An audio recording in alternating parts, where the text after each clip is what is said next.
The silence in the house finally felt like a gift rather than an accusation. With Lily away at camp for the first time, I was drinking coffee, actually relaxing. When my phone buzzed on the counter, it was Mateo, the new lawn guy, but his voice lacked its usual easy rhythm. He sounded tight, apologetic, and terrified. "Ms. Bryant," he whispered, like he was the one trespassing. "I don't want to worry you, but I hear crying coming from your basement."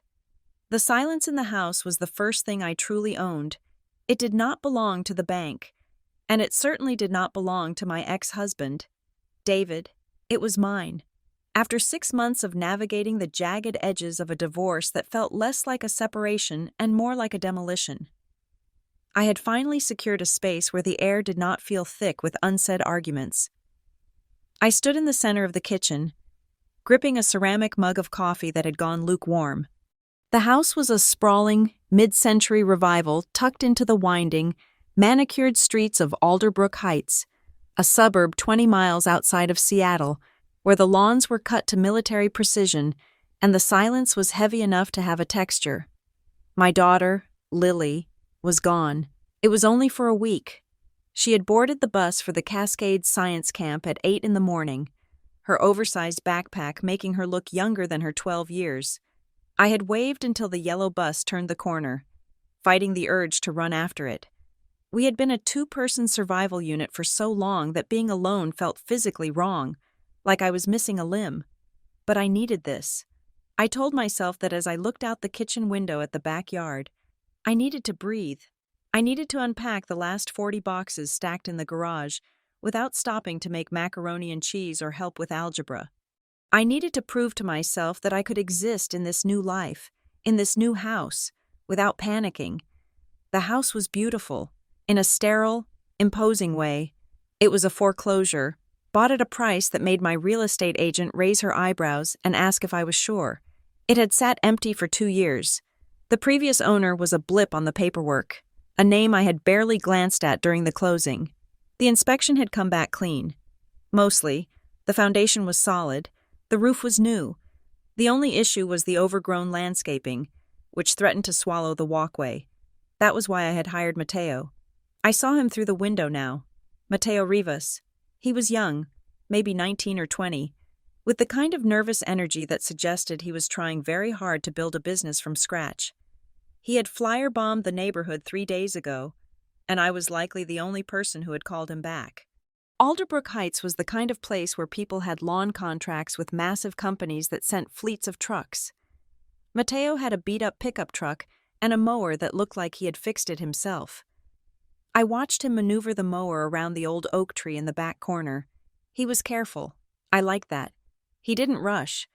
I turned away from the window and exhaled. The sound loud in the empty kitchen. Time to start. I spent the next 4 hours aggressively organizing the pantry. I lined up cans of soup and boxes of pasta with a fervor that bordered on religious. I categorized spices. I broke down boxes and hauled them to the recycling bin. I was sweating, my hair tied back in a messy knot, and for the first time in 2 years, I wasn't thinking about legal fees or custody schedules. It was 2 in the afternoon when my phone buzzed. I was on a ladder in the living room, trying to hang a mirror that was probably too heavy for one person to manage. I wiped my hands on my jeans and checked the screen. It was Mateo.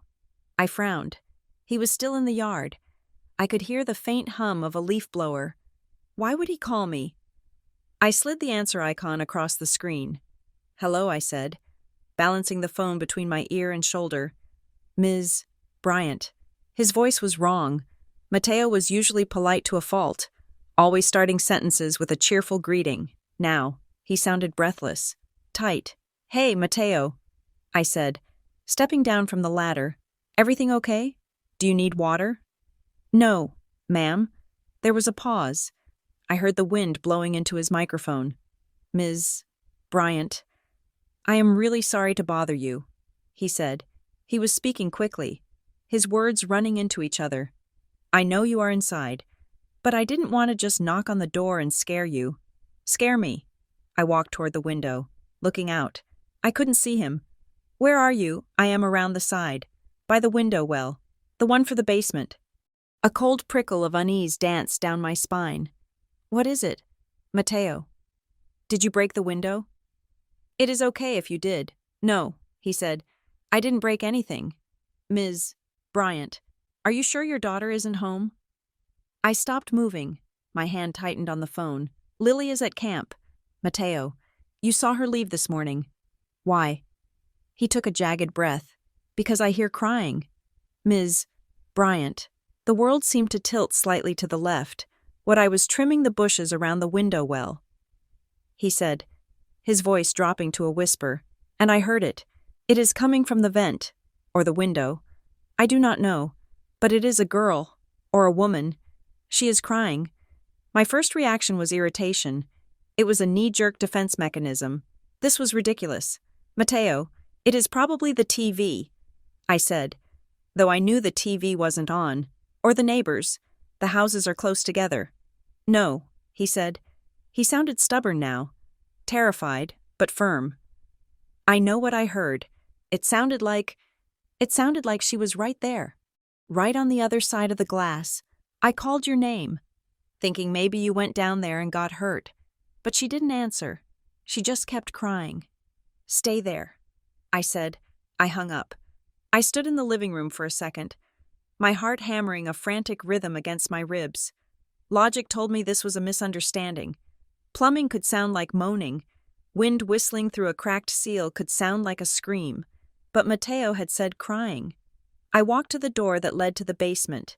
It was in the hallway, nestled between the coat closet and the powder room. I stared at the brass knob.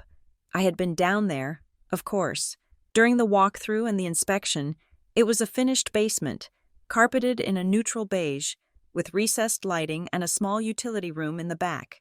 It wasn't a dungeon. It was a bonus room. I reached out and turned the knob. The door swung open into darkness. Hello, I called out. My voice echoed slightly, bouncing off the drywall. There was no answer, just the low, steady hum of the refrigerator upstairs and the distant sound of Mateo outside. I flipped the light switch. The recessed lights flickered on, illuminating the beige carpet and the stacked boxes I hadn't unpacked yet. I walked down the stairs. They were carpeted, softening my footsteps. The air down here was different. It was colder, which was to be expected, but it also carried a scent that didn't match the rest of the house. Upstairs smelled like lemon polish and cardboard. Down here, it smelled like wet earth, like concrete that had been rained on and then sealed up before it could dry. I reached the bottom of the stairs and scanned the room. Empty. Just boxes. A sparse bookshelf the previous owners had left behind. The utility closet door was closed. I walked to the window, the one Mateo must be standing outside of. It was a small, rectangular window set high in the wall, looking out into the metal corrugated semicircle of the well. I could see the tops of the bushes Mateo had been trimming. I unlocked the latch and shoved the window open. Mateo, I said, sticking my head near the screen. Mateo's face appeared above me, looking down into the well. He looked pale. He had taken his hat off and was wringing it in his hands. Ms. Bryant. There is no one down here, Mateo, I said, trying to keep my voice gentle. He looked past me, his eyes scanning the empty basement room. I swear, he said. I swear I heard it. It was loud. It was heavy, like someone who had been crying for a long time. I pulled my head back in and looked around the room again. I checked the corners. I even checked behind the stack of boxes, feeling foolish as I did it. Nothing. I went to the utility closet and opened it. The furnace roared to life, making me jump. But the small room was empty save for the HVAC unit and the water heater. I went back to the window. Maybe it was the pipes. I said to Mateo, old houses make weird noises. He didn't look convinced. He looked disturbed. Maybe, he said, I am sorry if I freaked you out. I couldn't ignore it. My mom always said if you hear something, you say something. You did the right thing. I lied. Thank you for checking. He nodded, put his hat back on, and disappeared from view. I closed the window and latched it. I stood there for a moment in the silence, It was quiet, dead quiet, the kind of quiet that rings in your ears. I shivered. It was freezing down here. I walked back toward the stairs, hugging my arms around my chest.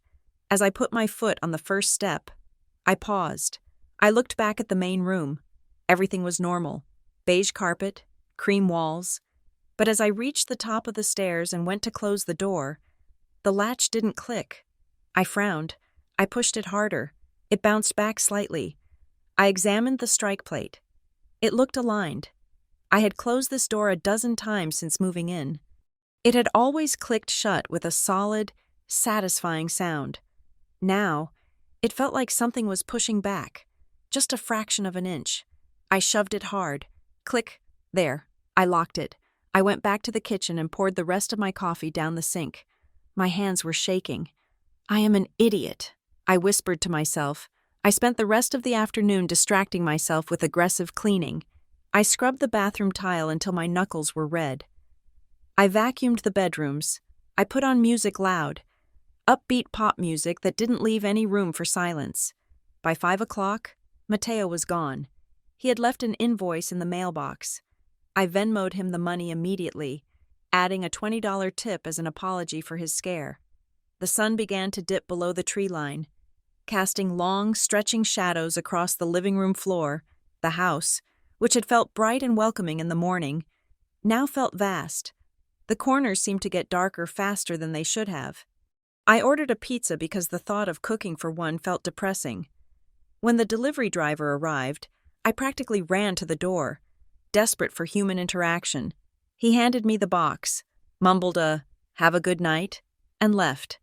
I sat on the living room floor, eating a slice of pepperoni pizza and scrolling through my email on my phone. There was a message from the camp. A generic blast: campers have arrived safely, photos to be uploaded tomorrow. I smiled. Lily was fine. She was probably already making friendship bracelets and forgetting I existed. Then, another email caught my eye. Sender Alderbrook Heights, H. OA Board. Subject notice. Regarding yard appearance standards. I frowned. I had lived here for 2 weeks. I hadn't even unpacked my winter coats yet. I opened the email. Dear Ms. Bryant, welcome to the neighborhood. We are delighted to have you in Alderbrook Heights. It has come to the attention of the board that your lawn maintenance provider was observed leaving grass clippings on the sidewalk this afternoon. Per Section 4.2 of the Community Bylaws, all debris must be swept or blown immediately upon completion of work. Please ensure your vendor adheres to these standards to avoid future citations. Additionally, we noticed a vehicle parked in your driveway for more than 4 hours. While we understand you are moving in, please be reminded that non-resident vehicles should be moved to the street after dusk. Sincerely, Greta Lorne, H. President. I stared at the screen. Mateo had left hours ago. The vehicle must have been his truck. They had been watching. I felt a flash of heat in my cheeks. Not embarrassment, anger. Someone had been watching my house closely enough to time Mateo's truck and inspect the sidewalk for grass clippings. I stood up, the pizza slice forgotten. I walked to the front window and pulled back the sheer curtain. The street was empty. The houses across the way were perfect. Silent fortresses. Warm yellow light spilled from their windows. But I saw no people. No kids playing. No one walking dogs. Just manicured lawns and identical mailboxes. I needed to get the mail. I hadn't checked it yet today. I unlocked the front door and stepped out onto the porch. The air was cool, smelling of pine and damp asphalt. I walked down the driveway to the mailbox. As I reached for the metal handle, a voice came from the shadows to my left. You must be Hazel. I jumped, dropping the keys I had been holding. They clattered loudly on the pavement. A woman stepped out from the edge of my neighbor's driveway. She was tall, wearing a crisp white blouse and beige slacks that looked immune to wrinkles. Her hair was a silver blonde bob, cut with geometric precision. I am so sorry, she said. Though she didn't sound sorry, she sounded amused. I didn't mean to startle you. I bent down to grab my keys, my heart doing that frantic gallop again. It is fine, I said. Standing up, you just caught me off guard. I am Greta, she said, extending a hand. Greta Lorne. I live 3 doors down. The blue colonial, the HOA president, the woman who had just emailed me about grass clippings. I took her hand. It was dry and cool. Hi, I said. I just got your email. She smiled. It was a bright, practiced smile. It showed a lot of teeth. Oh, don't worry about that, she said, waving a hand dismissively. Just standard procedure. We like to keep things tidy. It protects everyone's investment. Right, I said. I will tell Mateo. He is new. He seemed diligent, she said.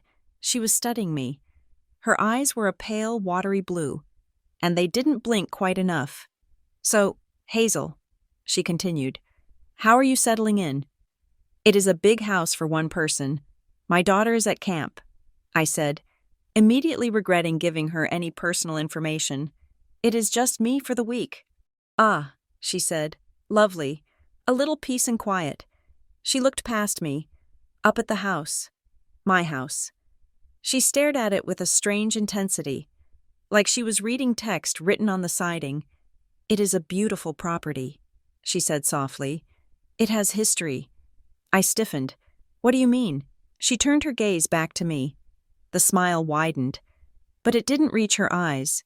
Just that it has been here a long time, she said. It has seen a lot of life. We were all wondering who would be brave enough to take it on. Brave enough, I asked. It was a foreclosure. Greta, not a haunted house. She laughed. It was a light, tinkling sound that sounded like glass breaking. Of course not. Dear, I just meant the renovations. It is a lot of work. She took a step back. Well, I won't keep you. Welcome to Alderbrook. Hazel, we are watching out for you. She turned and walked away, her heels clicking rhythmically on the pavement. I watched her go until she turned into the walkway of the blue house 3 doors down. She didn't look back. We are watching out for you. It sounded less like a promise of safety and more like a threat. I grabbed the mail, mostly junk and coupons, and walked quickly back to the house. I locked the front door, then I engaged the deadbolt, then I checked it again. Night fell properly then, the kind of darkness that presses against the windows. I went upstairs to my bedroom. It was the master suite, huge and airy, but tonight it felt exposed. I changed into pajamas and brushed my teeth, trying to ignore the reflection in the mirror that looked pale and wide-eyed. I got into bed and turned off the lamp. I lay there in the dark, staring at the ceiling fan. Silence. I closed my eyes. You are safe, I told myself. The door is locked. Lily is safe. You are just adjusting. I started to drift. The edge of sleep was a soft, gray fog. Then I heard it. It was soft. So soft I almost missed it. Thump. My eyes snapped open. I held my breath, straining my ears against the silence. Thump. Scrape. It wasn't the house settling. Wood settling sounds like a pop or a creak. This was dull, muffled. It was coming from below me. My bedroom was directly above the living room, which was directly above the basement. Scrape. It sounded like something dragging, or someone shifting their weight. I sat up. The duvet clutched to my chest. Maybe it was a raccoon, or a rat. But rats scurry. This sounded heavy. It sounded deliberate. And then, a sound that froze the blood in my veins. A cough. It was faint, stifled, like someone pressing their hand over their mouth to suppress it. But it was unmistakably human. I stared at the floorboards, my heart hammering so hard I thought it might bruise my ribs. Mateo hadn't been hearing the wind. He hadn't been imagining it. I reached for my phone on the nightstand, my fingers trembling. I unlocked it, the blue light blinding in the darkness. I hovered my thumb over the keypad. 911. But then the silence returned. Thick, absolute. I waited. 1 minute, 5 minutes, 10, nothing. I lowered the phone. If I called the police now, what would I say? That I heard a cough, that my lawn guy heard crying 6 hours ago. They would come. They would find nothing, and I would be the crazy divorced woman in the big house who couldn't handle a night alone. Greta Lorne would hear about it. We are watching out for you. I didn't call. Instead, I turned on the bedside lamp. I got out of bed, walked to the bedroom door, and locked it. Then I wedged a chair under the handle. I got back into bed, leaving the light on. I didn't sleep. I lay there, listening to the house breathe, waiting for the sound to come back, realizing with a sick, sinking feeling that the basement wasn't empty, and I was right on top of it. Morning arrived not like a rescue, but like a sterile, white light that exposed every smudge on the windows and every dust mote floating in the air. I had slept in fits and starts, waking up every hour to check the chair I had wedged under the door handle, feeling ridiculous and primal all at once. When the sun finally hit the duvet, I felt a surge of aggressive pragmatism. The ghosts of the night before evaporated under the glare of 7 o'clock in the morning. I was a rational woman. I was a mother. I was a homeowner who had navigated a divorce court without shedding a tear in public. I was not going to be the woman who heard noises in the dark and called the police on a settling foundation. I drank 2 cups of black coffee, put on my running shoes, and marched down to the basement. I was going to solve this with logic. The basement looked innocent in the daylight. The small window well where Mateo had stood let in a shaft of pale, dusty light. The beige carpet looked cheap but normal. The boxes were just cardboard and tape. I started my inspection. I treated it like a crime scene, or rather, like a home inspection I was paying myself to perform. I went to the utility closet first. I stared at the furnace. It was a hulking metal box, silent for now. I checked the pilot light. I checked the vents. I placed my hand on the ductwork, feeling for vibrations. Nothing. I moved to the sump pump in the corner. It was a hole in the concrete floor, covered by a plastic lid. I lifted the lid. Dark, still water, a float switch. I manually triggered it, and the pump roared to life with a guttural thrum thrum thrum that shook the PVC pipe. It was loud. It was mechanical. Could a cough sound like a sump pump? No. Could a sump pump sound like a woman crying? Absolutely not. I checked the water pipes running along the ceiling joists. I shook them. They rattled against their brackets. Clank, clank. I spent 2 hours down there. I opened every box to make sure a stray cat hadn't snuck in during the move. I checked the window latch again. I even put my ear against the drywall, listening to the studs, feeling like a safecracker listening to tumblers. The house was silent. By 10 o'clock, I had a hypothesis. Thermal expansion. The house heating up in the sun and cooling down at night. Wood rubbing against wood. Metal contracting. It was the only explanation that didn't involve insanity or intruders. But I needed an expert. I needed someone to look me in the eye and tell me I was wrong, so I could sleep. I Googled local handymen and found a company called Soundstone Property Services. They had 4 stars and a generic logo of a roofline. I called them, keeping my voice brisk and professional. I have some banging in the pipes. I told the dispatcher, and maybe some HVAC noise. I would like someone to check the basement systems.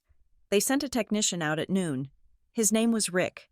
He was a heavy-set man in his 50s with a clipboard and a uniform shirt that was tucked in too tight. He walked through my front door with the weary air of a man who had explained thermostats to idiots for 30 years. "Show me the trouble," he said, not bothering to take off his boots. I led him downstairs. I didn't tell him about the crying. I didn't tell him about Mateo. I told him about unusual acoustic anomalies and mechanical grinding. I dressed up my fear in the language of home repair. Rick spent 10 minutes in the utility room. He banged on the furnace with the heel of his hand. He shook the pipes. He looked at the water heater. Then he came out, wiping his hands on a rag. "It is nothing," he said, clicking his pen. "You have got copper pipes. They expand when the hot water runs. They rub against the joists. That is your banging. And the vocal sounds," I asked, feeling heat rise in my neck, like air escaping. He looked at me over the rim of his glasses. "Vocal sounds like a wheeze," I said, "or a moan." Rick chuckled. It was a dry, dismissive sound. "Lady, houses breathe. You got air moving through returns. You got pressure changes. Sometimes a vent whistle sounds like a ghost if you have had too much coffee." He looked around the empty basement. then back at me. His gaze lingered on my hand, where I was twisting my wedding ring, which was no longer there. "You new here?" he asked. "Just moved in." I said, "Alone. My daughter is away." I said sharply. "Right," he said. He closed his clipboard. "Look, Ms. Bryant, moving is stressful. Empty houses make noise. If you are not used to the quiet, your brain fills in the gaps. I see it all the time. You hear a pipe, you think it is a prowler. You hear the wind, you think it is a voice." He handed me the invoice. "It is $89 for the service call." He said, "My advice: buy a white noise machine. Sleep better." I paid him. I let him out. I watched his van pull away. I felt humiliated. He had practically patted me on the head and told me I was a hysterical woman. "You are stressed. You are imagining it." I went to the kitchen and called Danny. Danny Caldwell had been my best friend since college. She was the one who had helped me pack up my old life. She was the one who had poured the wine when I signed the divorce papers. She was grounded, cynical, and fiercely protective. "I need you to tell me I am crazy," I said as soon as she picked up. "Hello to you too. Hazel," she said. Her voice was tinny through the speaker. She was driving. "What is going on? Did you paint the living room that graja color I warned you about?" I told her everything. The call from Mateo, the cold draft, the sound through the floorboards, the cough, the handyman who thought I needed a sedative. Danny listened without interrupting, which was rare for her. When I finished, there was a long pause. "Hazel," she said gently. "Honey." "I know," I said, leaning my forehead against the cool granite of the island. "It sounds crazy. It sounds like you are terrified," she said. "And you have every right to be. You just went through hell with David. You moved to a town where you don't know anyone. You are in a giant house by yourself for the first time in, 12 years, 13. I said, "Exactly. Your nervous system is shot. Hayes, you are hypervigilant. You are waiting for the other shoe to drop because for the last 2 years, the other shoe has been dropping every single day. So you think it is in my head?" I asked. "I think your brain is processing trauma," she said. "And I think silence is loud when you are not used to it. Remember when I moved into the apartment after the breakup, I thought my refrigerator was whispering my name for a week." I laughed. It was a weak, watery sound. I forgot about that. "Look," Danny said, "if it makes you feel better, get a hotel. Come stay with me." "I can't," I said. "I have to be here. I have to make this place a home for Lily. If I run away the first week, I will never feel safe here." "Then invite me over," she said. "I can come this weekend. We will drink wine and sage the basement. We will exorcise the bad vibes. Come Saturday." I said, "Please." I hung up feeling better. Danny was right. I was projecting. I was lonely. I was stressed. The crying was probably a rusty turbine on the roof or a drafty windowsill. I decided to go back down to the basement one more time, to reclaim it, to prove to myself that it was just a room with carpet and boxes. I walked down the stairs with purpose. "See," I said aloud, "just a room." I walked to the center of the carpet. I looked at the shelves the previous owners had built into the far wall. They were floor-to-ceiling wooden units, stained a dark cherry color that didn't match the trim. I frowned. I had been down here for 2 hours this morning. I had paced this floor. There was a scuff mark on the carpet. It was a black streak, about 3 inches long, right near the base of the shelving unit. It looked like the mark a heavy rubber sole would make if someone pivoted quickly. I knelt down and touched it. It wasn't dust. It was rubber transfer. I looked at my running shoes. The soles were gray. Rick, the handyman, had worn boots, but he hadn't come over to this side of the room. He had stayed by the utility closet. I stared at the scuff mark. Then I looked up at the shelf. I was a person who noticed details. It was a curse and a talent. When I had unpacked the books yesterday, just a few boxes to clear the floor, I had lined up the edge of the bookshelf with the grout line of the tile in the hallway. I liked symmetry. The shelf was off. It was shifted to the right, maybe an inch, maybe less, but the vertical line of the wood no longer perfectly bisected the grout line visible through the open doorway. My stomach did a slow, sickening roll. Had I bumped it? I didn't think so. It looked heavy. Solid wood. I stood up and placed my hands on the side of the shelf. I pushed. It didn't move. It was heavy. It would take real effort to shift it. Why would a bookshelf move an inch to the right? Maybe the house was settling. Maybe the floor was uneven. Or maybe someone had moved it. I backed away from the shelf. The logical calm I had built up with Danny's help began to fracture. A knock at the front door made me jump so hard I bit my tongue. I tasted copper. I ran up the stairs, checking the lock on the basement door again, shoving it until it clicked and went to the front hall. I peered through the peephole. It was Mateo. I opened the door. He was standing there with his hat in his hands again, looking miserable.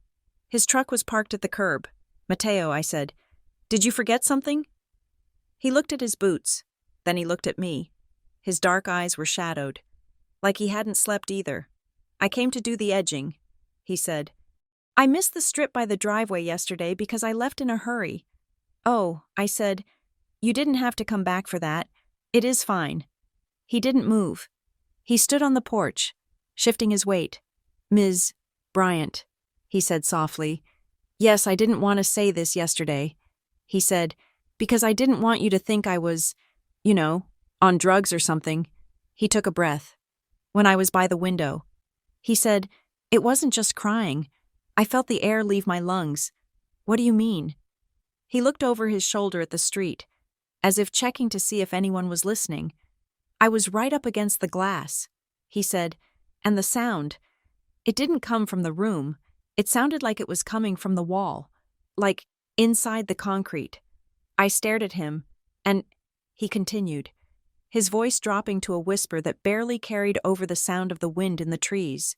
"I heard a word I repeated." She said, "Please." The word hung in the air between us. "Please." It wasn't a wind noise. It wasn't a pipe. Pipes don't beg. She said it twice. Mateo said, "Please, please," and then she stopped. "That was when I called you." I gripped the door frame. My knuckles were white. "Why didn't you tell me?" I whispered. "I was scared," he admitted. "And you look like you didn't believe me. I need this job. Ms. Bryant. I didn't want to get fired for being the creepy lawn guy. I am not going to fire you."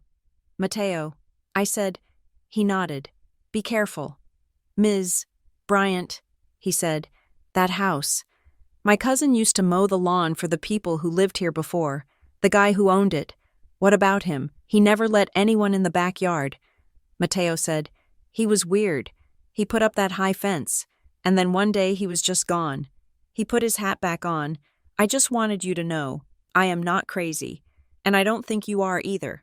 He turned and walked back to his truck. He didn't do the edging. He just got in and drove away. I stood on the porch, the word "please" echoing in my mind. I couldn't go back inside, not yet. I walked down the driveway, needing to feel the sun on my skin. I walked to the sidewalk and stood there, hugging my cardigan around me, looking for leaks. The voice came from the right. I turned. An older man was standing by the hedge that separated my lot from the next one. He was wearing gray coveralls and holding a pair of wire strippers. He had a face like crumpled leather and shocking white hair that stood up in tufts. "Excuse me," I said. "Leaks," he said, gesturing with the strippers toward my house. "Saw the Soundstone van. Saw the kid with the mower running off like his pants were on fire. Figured you were finding out about the leaks." "I am Hazel," I said, walking over to the property line. "Len Hartley." He grunted. "Retired. Electrician. Lived here since '98. He looked at my house with a critical, squinting eye. I didn't have a leak. I said, "Just noises." He snorted. "Noises. Yeah, that is what the last one said. The last owner." Len nodded. "Fella named Vance. Nervous guy. Always digging." "Digging?" I asked. "In the basement," Len said. "Said he was putting in a wine cellar, or a bunker. Who knows? Never saw a permit posted." I checked. He looked at me, his eyes sharp and surprisingly lucid. "Let me give you a piece of advice. Free of charge," he said. "Don't go poking around the old foundations in this neighborhood, especially not that house." Why, I asked.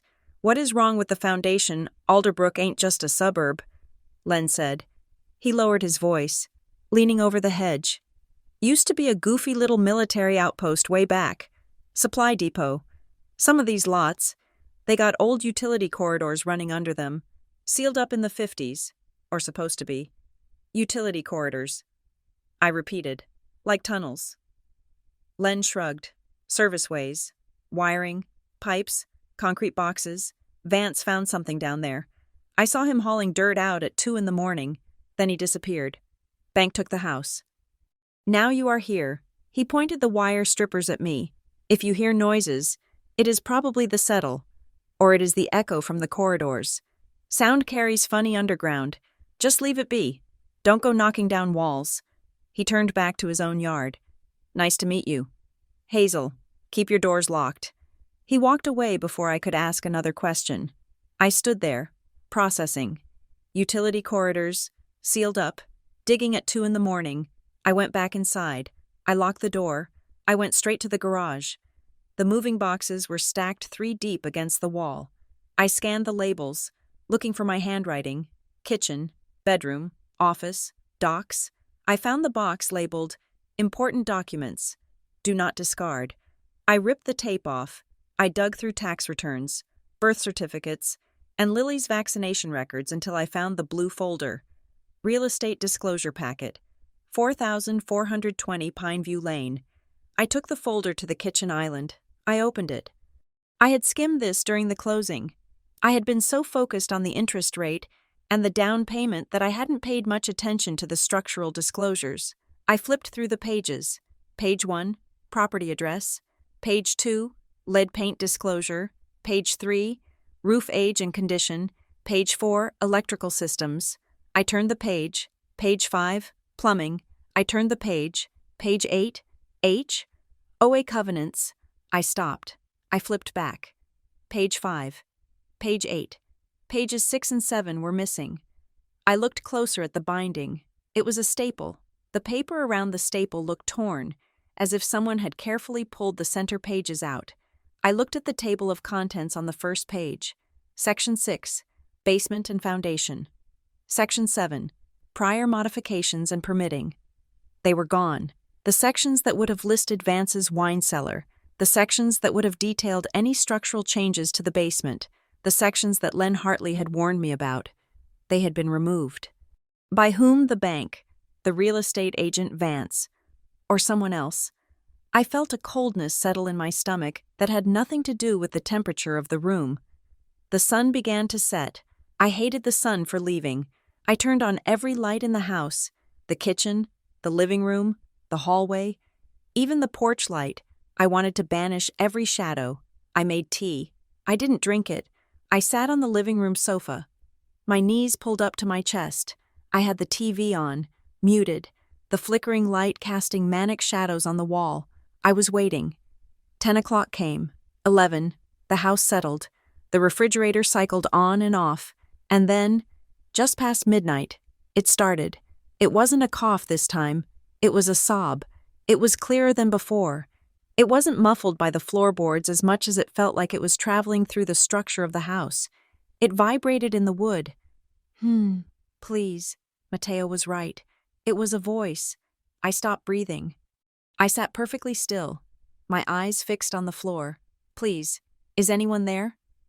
It was faint, ghostly, but distinct. A woman. She sounded exhausted, desperate. Then silence. I waited. Then a new sound. Tap, pause, tap, tap, pause, tap.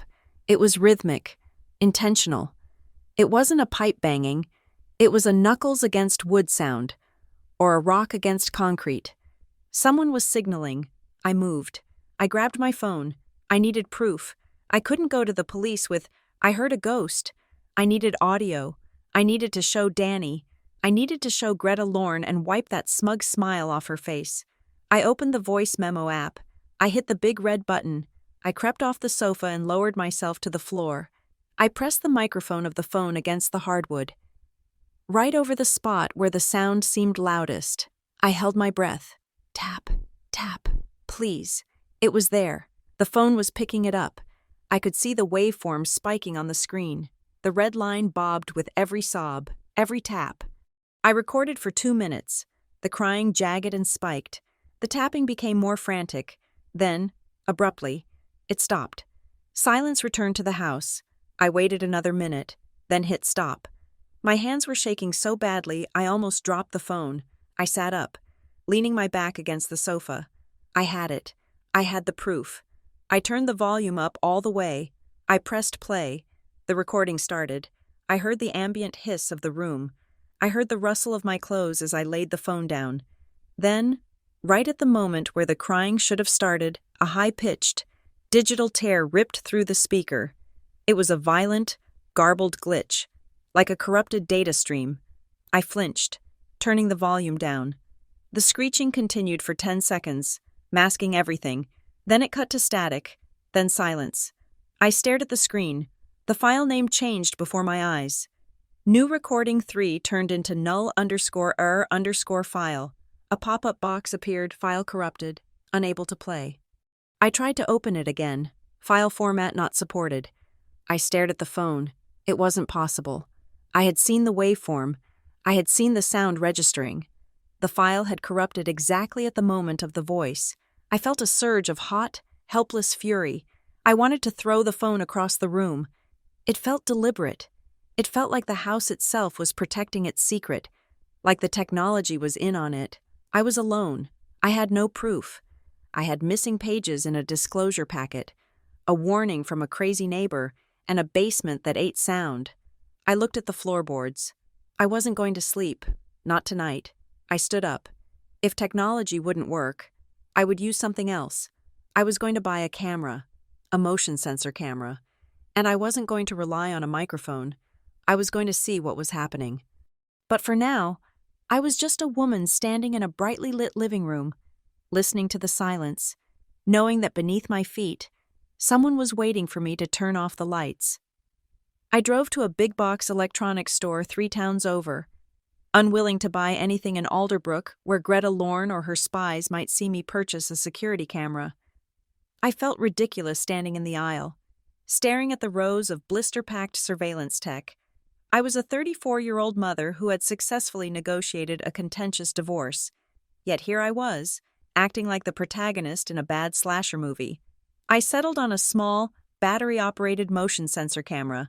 It promised night vision, cloud storage, and instant alerts. It cost $80. I paid cash, back home. The house felt heavy, like it was holding its breath. I set the camera up on a stack of books in the hallway, angling it directly at the basement door. The little green LED blinked once, then went dark as it armed itself. I am doing this to stop obsessing. I told myself aloud. I needed to prove that the door didn't open.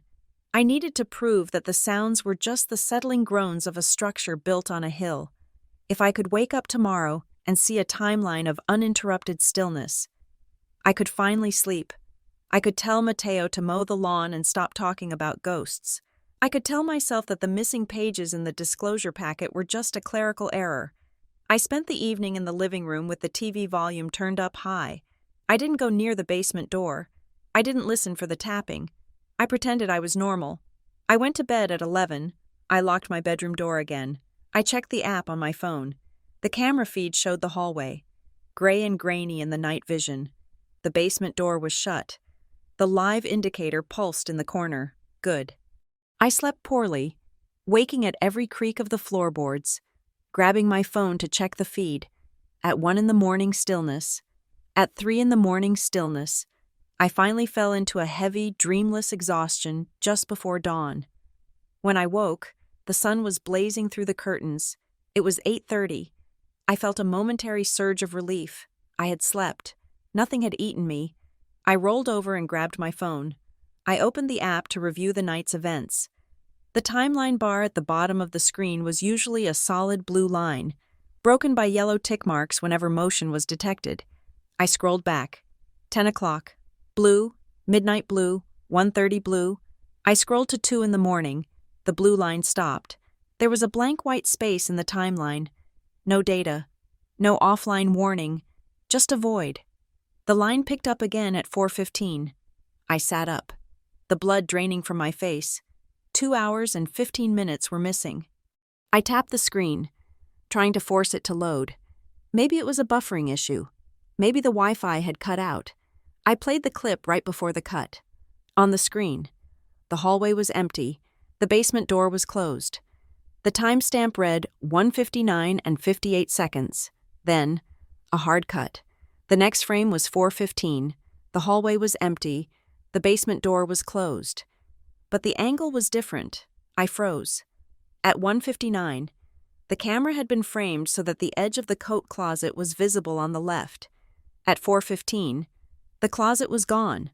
The camera had been rotated slightly to the right. Someone had touched it. Someone had walked up to the camera, disabled it, done something for 2 hours, turned it back on, and adjusted the angle. I didn't scream. I didn't cry. I felt a cold, hard knot of terror tighten in my stomach. Turning my limbs to ice, I wasn't crazy. I wasn't stressed. I was being invaded. I got out of bed and dressed in 30 seconds. I put on jeans and sneakers, needing to feel ready to run. I went out to the hallway. The camera was there, sitting on the books. It looked innocent. I didn't touch it. I went to the kitchen and dialed the non-emergency police line. My hands were shaking so hard I had to try 3 times to hit the call button. Dispatch. A woman's voice answered. "Hi," I said, trying to keep my voice steady. "My name is Hazel Bryant. I need to report. I think I have had an intruder. Are you in immediate danger?" "Ma'am, I don't know." I said, "I don't think so. I am the only one here. But someone was in my house last night. They tampered with a security camera inside my hallway. Address 4420 Pineview Lane." I said, "In Alderbrook Heights." There was a pause, a long, heavy silence. I heard the click of a keyboard, then nothing. "Hello?" I asked. "I am here," the dispatcher said. Her voice had changed. The professional warmth was gone, replaced by a flat, bureaucratic monotone. "Pineview Lane, yes," I said. "I have footage of the camera being moved.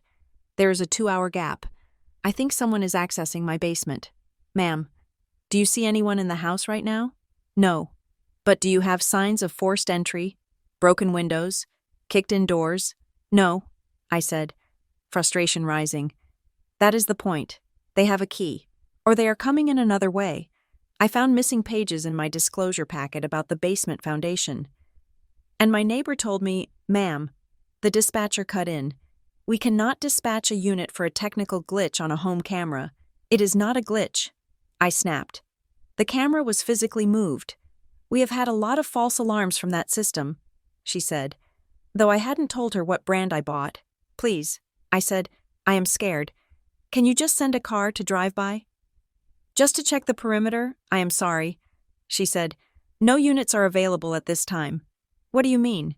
No units are available. It is 9 in the morning on a Tuesday." "We are experiencing a high volume of calls," she recited, sounding like a pre-recorded message. "If you see an intruder, call 911. Have a good day." The line went dead. I stared at the phone. No units available. For a possible break-in.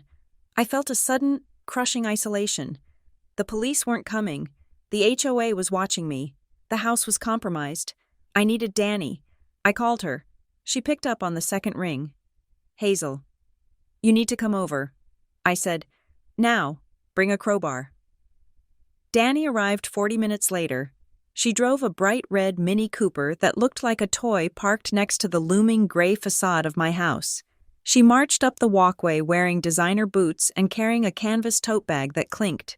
She didn't knock. She just opened the door when I unlocked it. "Okay," she said, dropping the bag on the entryway table. I brought a hammer, a flashlight, a bottle of vodka, and my ex-boyfriend's toolkit. "Tell me everything." I showed her the footage. I showed her the gap. I showed her the slightly shifted angle. Danny watched it 3 times. Her face, usually quick to smile, grew hard and serious. "Okay," she said softly. "That is not a glitch." She looked at the basement door. "You called the cops?" "They wouldn't come," I said. "They practically hung up on me when I said the address."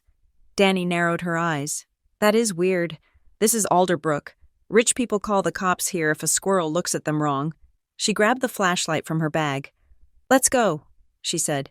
We are going down there, I asked, my voice trembling slightly. We are going to tear that basement apart, Danny said. If someone is coming in, there is an entrance, and we are going to find it. We went down. The basement was exactly as I had left it, cold, silent, and smelling of damp concrete. Danny didn't mess around. She started at the window well, checking the latch. Secure. She checked the utility room, shining the light into the dark corners behind the furnace. Nothing. Then she turned to the built-in shelves. The ones I had noticed were shifted. You said this moved, she asked, pointing the beam at the dark wood. I think so, I said. There is a scuff mark. Danny knelt down. She ran her finger over the carpet. Yeah, she said. Something heavy dragged here. She stood up and ran her hands along the side of the shelving unit. It was a massive piece of furniture, built directly into the wall. It held old encyclopedias and dust. Help me pull, she said. We gripped the side of the shelf. 1, 2, 3, pull. We heaved. The shelf didn't budge. It is bolted, I said, panting. No, Danny said. She was shining the light into the gap between the wood and the drywall. Look at the paint. I leaned in. The wall was painted a creamy beige, but right along the edge of the shelf, there was a hairline crack in the paint. It was perfectly straight, running from the ceiling to the floor. It wasn't a crack from settling, it was a seam. Someone painted over this to seal it, Danny whispered, but the seal is broken. She pressed her hand against the molding on the side of the shelf. She pushed hard. There was a click, a mechanical thunk that echoed in the quiet room. I jumped back. The entire shelving unit popped forward about 2 inches. Holy shit, Danny breathed. It was a door, a hidden door, disguised as a built-in shelf. My heart was hammering against my ribs like a trapped bird. This was it. This was the answer to the crying, the tapping, the warnings. Pull it, Danny said. We hooked our fingers into the gap and pulled. The unit swung outward on heavy-duty hinges that had been concealed behind the trim. It moved smoothly, surprisingly light for its size. Behind the shelf was not a wall. It was a hole, a dark or rectangular opening cut into the foundation. I stared into the darkness, overwhelmed by the intimacy of the secret. This wasn't just a creepy noise. This was architecture. Someone had sat down with blueprints and designed a way to move through my house without being seen. Someone had built this. Someone had used it last night. Hazel, Danny said, her voice low. Do you have another flashlight? I ran upstairs and grabbed the heavy-duty camping lantern from the kitchen drawer. I ran back down. Danny was standing at the threshold of the opening, peering inside. It smells like sawdust, she said. I turned on the lantern. A bright white beam cut through the gloom. The opening led into a narrow corridor. It was tight, maybe 3 feet wide. The walls were raw concrete on one side and old, exposed brick on the other. Wires hung from the ceiling in messy loops, secured with rusted staples. The floor was dirt, packed hard over decades. It was a service passage, the utility corridors Len had talked about. But it wasn't abandoned. I stepped inside, the air temperature dropping 10 degrees instantly. Look at the floor, I whispered. In the dust of the dirt floor, there were footprints, boot prints. Some were old and faded, but others were crisp, the tread pattern sharp. They went deep into the dark. We have to look, I said.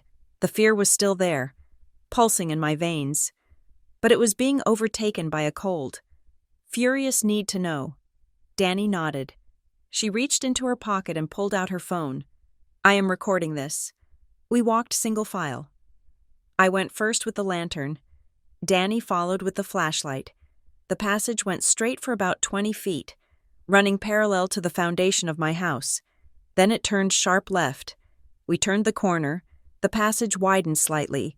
Here, the walls were lined with pipes, old iron pipes wrapped in crumbling asbestos insulation. Hazel, Danny whispered. Look up. I shined the light at the ceiling of the tunnel. It wasn't dirt. It was wood, floorboards, We are under the house. I realized. We are under the living room. I saw a gap between two boards. A sliver of light from the lamp I had left on upstairs filtered through. That was how I heard it. I said, the coughing, the crying, it comes right through the floor. We kept moving. The passage sloped downward. The air grew staler, thicker. Then, we hit a dead end. Or what looked like one. About 50 feet in. The corridor was blocked. But not by concrete or brick. It was blocked by a sheet of plywood. It was brand new. The wood was pale and clean. The grain standing out against the grime of the tunnel. It was screwed into a frame of 2x4s that had been wedged into the brickwork. The screw heads were shiny, silver, no rust. This was built this week, Danny said, touching the wood, maybe yesterday. I stared at the plywood. It was a barrier, a hasty one. Why block it, I asked. Unless they are trying to keep something in. Danny finished, or out. I stepped closer to the plywood. I put my ear against it. Silence. Then, a sound, a rustle. Like fabric moving against dirt. My breath hitched. Hello, I whispered. The rustle stopped. Is someone there, I asked, my voice cracking. For a long moment, there was nothing. Just the pounding of my own blood in my ears. Then, a sound came from the other side of the plywood. A sob.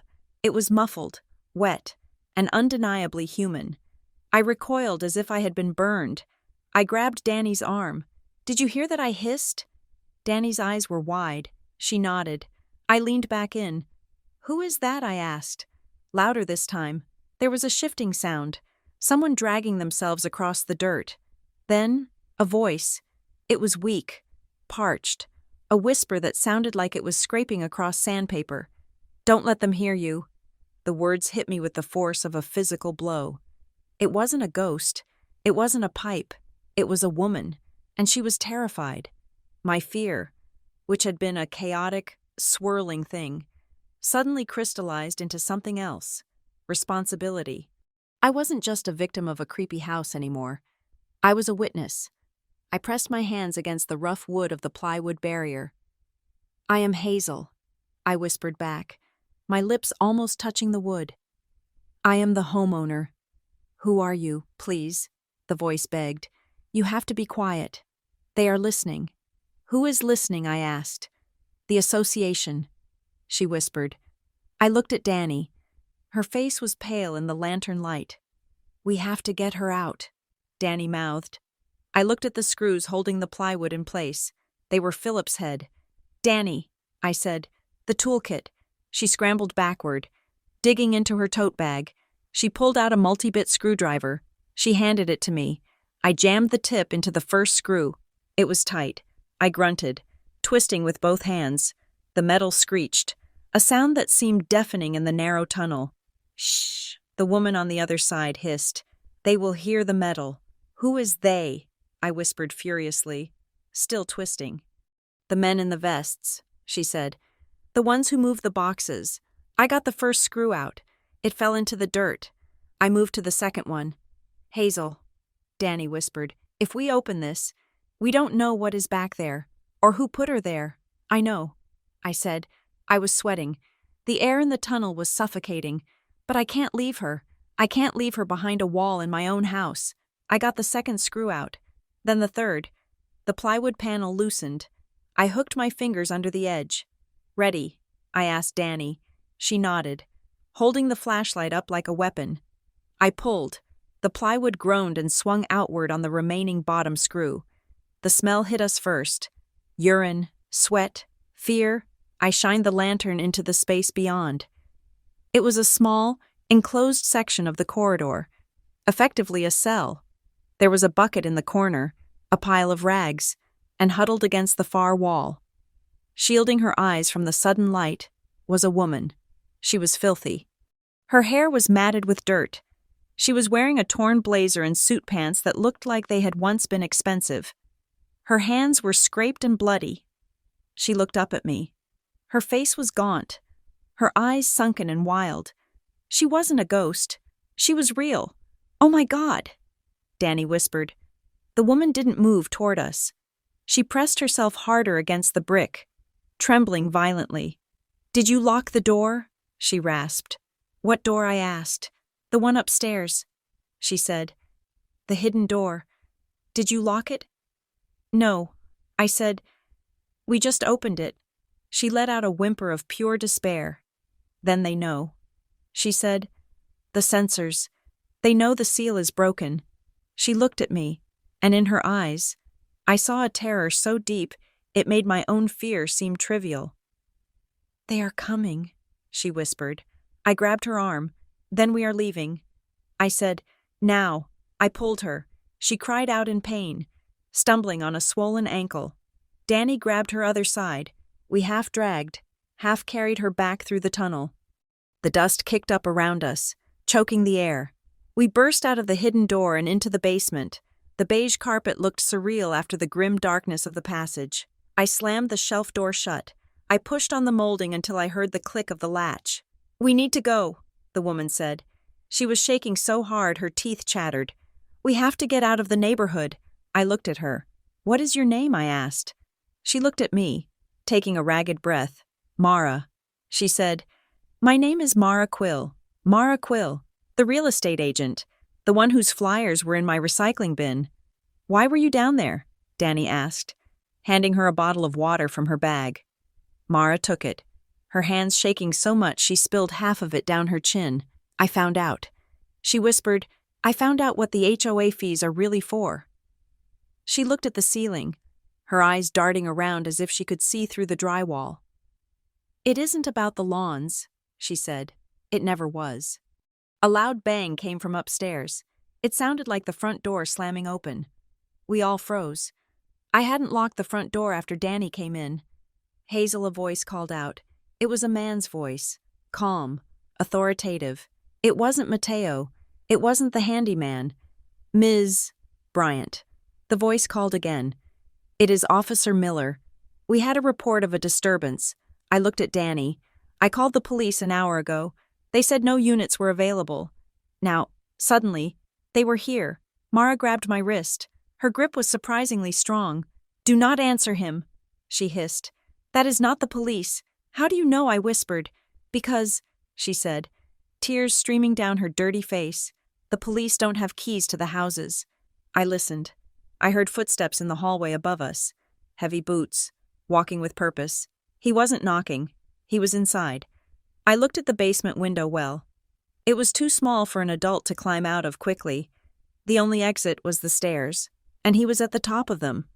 "Turn off the light," I whispered to Danny. She killed the flashlight. We stood in the dark, 3 women in a basement, listening to the footsteps move toward the kitchen. Then stop. Then, the handle of the basement door turned. I held my breath, praying I had latched it tight enough this time. The door rattled. It was locked. "Ms. Bryant," the voice called through the door. "I know you are down there. Dispatch said you were worried about an intruder. Open the door so we can clear the house." It sounded reasonable. It sounded safe. But I looked at Mara's terrified face in the shadows, and I remembered the corrupted audio file. I remembered the missing disclosure pages. I remembered the fresh plywood and the shiny screws. I didn't answer. I took Danny's hand, and I took Mara's hand. We backed silently into the utility room and closed the door, plunging ourselves into absolute blackness. We waited. The whisper hung in the dead air of the tunnel like a physical weight. "Don't let them hear you." It was a sentence that turned the architecture of my world inside out. Until 5 seconds ago, I had been a woman investigating a noise in her basement, driven by a neurotic need to prove to herself that she wasn't crazy. Now, I was standing in the dirt beneath my living room, staring at a sheet of plywood that separated me from a human being who was terrified of being found. I pressed my face closer to the rough grain of the wood. The smell of sawdust was sharp, mixing with the older, heavier scent of damp earth. "Are you hurt?" I asked. I kept my voice low, a harsh whisper that scraped my throat. "Can you move?" There was a pause, then a shifting sound, like dry leaves dragging across concrete. "Not like that." The voice answered. It was a woman's voice, parched and cracking, stripping the words of any melody. "I am not broken. But I am stuck. I have been here. I don't know how long. 2 days. 3. I ran out of water yesterday. Danny was already digging into her tote bag again, her movements frantic and loud in the small space. She pulled out the multi-bit screwdriver, the plastic handle rattling against the metal shaft. "We are getting you out," Danny said, her voice trembling but fierce. "Hold on." I took the screwdriver from Danny. My hands were slick with cold sweat. I fit the bit into the head of the first screw. It was a silver construction screw, the kind with a star drive. But the screwdriver bit was a standard Phillips. It wouldn't catch. "Damn it," I hissed. I pressed harder, putting my shoulder weight into it. The bit slipped, grinding against the metal with a screech that sounded like a gunshot in the silence. "Please," the woman behind the wall gasped. "Quiet?" "The vents carry sound. If they are in the utility room next door, they will hear the metal." I froze. "Next door? You mean the neighbors?" I whispered. "The Hartleys?" "No," she rasped. "Not the neighbors. The maintenance crew. They use the corridors to move the equipment. They were just here, an hour ago. That is when they put the wood up." I looked at Danny. Her face was a pale mask in the beam of the flashlight. The idea that there was a crew moving through these tunnels, just feet beneath the foundations of our homes, turned my blood to ice. I took a breath. I stripped off my cardigan and wrapped it around the handle of the screwdriver and the screw head. Trying to muffle the sound, "I'm going to try again," I said. "I will be fast." I jammed the tool into the screw. I didn't try to be gentle. I twisted with a violent, adrenaline-fueled torque. The screw groaned, the wood protesting, but it turned. 1 turn, 2 turns. My wrist burned. I kept twisting until the screw popped free, falling into the dirt at my feet. There were 3 more. It took us 10 minutes. 10 minutes of sweating, grunting effort, listening to the silence of the tunnel, waiting for the sound of boots approaching from the dark. When the final screw came loose, the plywood panel sagged. "Grab the bottom," I told Danny. We hooked our fingers under the raw edge of the wood. "Pull." We heaved the panel backward. It swung away with a shudder, revealing the space behind it. I shined the lantern forward. It was a small, brick-lined alcove, perhaps 4 feet deep, created where the foundation of my house met the retaining wall of the slope. It looked like an old coal chute that had been sealed off from the outside, and there she was. She was huddled in the corner, her knees pulled up to her chest. She looked like a wreckage. Her blonde hair was matted with gray dust, sticking to her forehead. She was wearing a navy blue blazer that was torn at the shoulder, and her suit pants were stained with dirt and oil. She raised a hand to shield her eyes from the light. I saw her fingers. They were raw, the nails broken and jagged. The skin around the knuckles scraped bloody as if she had tried to claw through the brick. She wasn't a ghost. She was a woman roughly my age. I dropped to my knees in the dirt. "It is okay," I said, though nothing about this was okay. "We are going to get you out." I reached for her. She flinched, pressing herself harder against the brick. "Don't touch the ankle," she whispered. I twisted it when I fell in the dark. I shifted my grip to her arm. It was thin, the muscle tense as wire. "Come on," I said. Danny moved to her other side. Together, we hauled her out of the alcove. She let out a sharp, stifled cry as her weight came down on her left foot, and she sagged heavily against me. She smelled of stale sweat, fear, and the metallic tang of old adrenaline. "We need to get to the basement," I said. "We can't stay in the tunnel." We half carried her back the way we had come. The 50 feet back to the hidden door felt like 5 miles. I kept looking over my shoulder, expecting to see a flashlight beam cutting through the darkness behind us, expecting to hear the heavy tread of the maintenance crew, but there was only silence and the dust swirling in our wake. We reached the opening. Danny climbed through first, into the basement, and then we maneuvered the woman through the gap. She collapsed onto the beige carpet of my basement, gasping for air, her chest heaving. I shoved the hidden bookshelf door closed. I leaned my weight against it until I heard the latch click. Then I locked the deadbolt I hadn't known existed until yesterday. We stood there for a second, the 3 of us, breathing hard, The contrast between the sterile, suburban basement and the dirty, terrified woman lying on the floor was jarring. Water. The woman croaked. Danny ran to the utility room sink. She came back with a red Solo cup filled with tap water. The woman drank it in 3 gulps, water spilling down her chin, washing away streaks of grime. She coughed, choking, then held the cup out for more. "Slow down," I said, kneeling beside her. "You will make yourself sick." She lowered the cup. She looked at me. Her eyes were hazel, sharp with intelligence despite the exhaustion. "Who are you?" she asked. "I am Hazel." I said, "This is Danny. I bought this house 2 weeks ago." 2 weeks, she repeated. She let out a hollow, dry laugh. They didn't waste any time. "Who are you?" I asked. "And why were you walled up under my house?" She took a deep breath, wincing as she shifted her leg. "My name is Mara," she said. "Mara Quill." I blinked. The name sparked a memory, a flyer I had seen in the break room at the title company. A face on a bus bench. "You are the real estate agent," I said. "The one who went missing. Missing." She spat the word out like it tasted sour. "That is the word they used, missing. The police said you left voluntarily." I said, "I remember the news report. They said your car was found at the airport. They parked it there."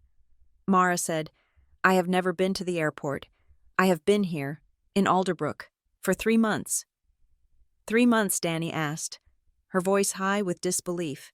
"You have been in the tunnels for 3 months, no."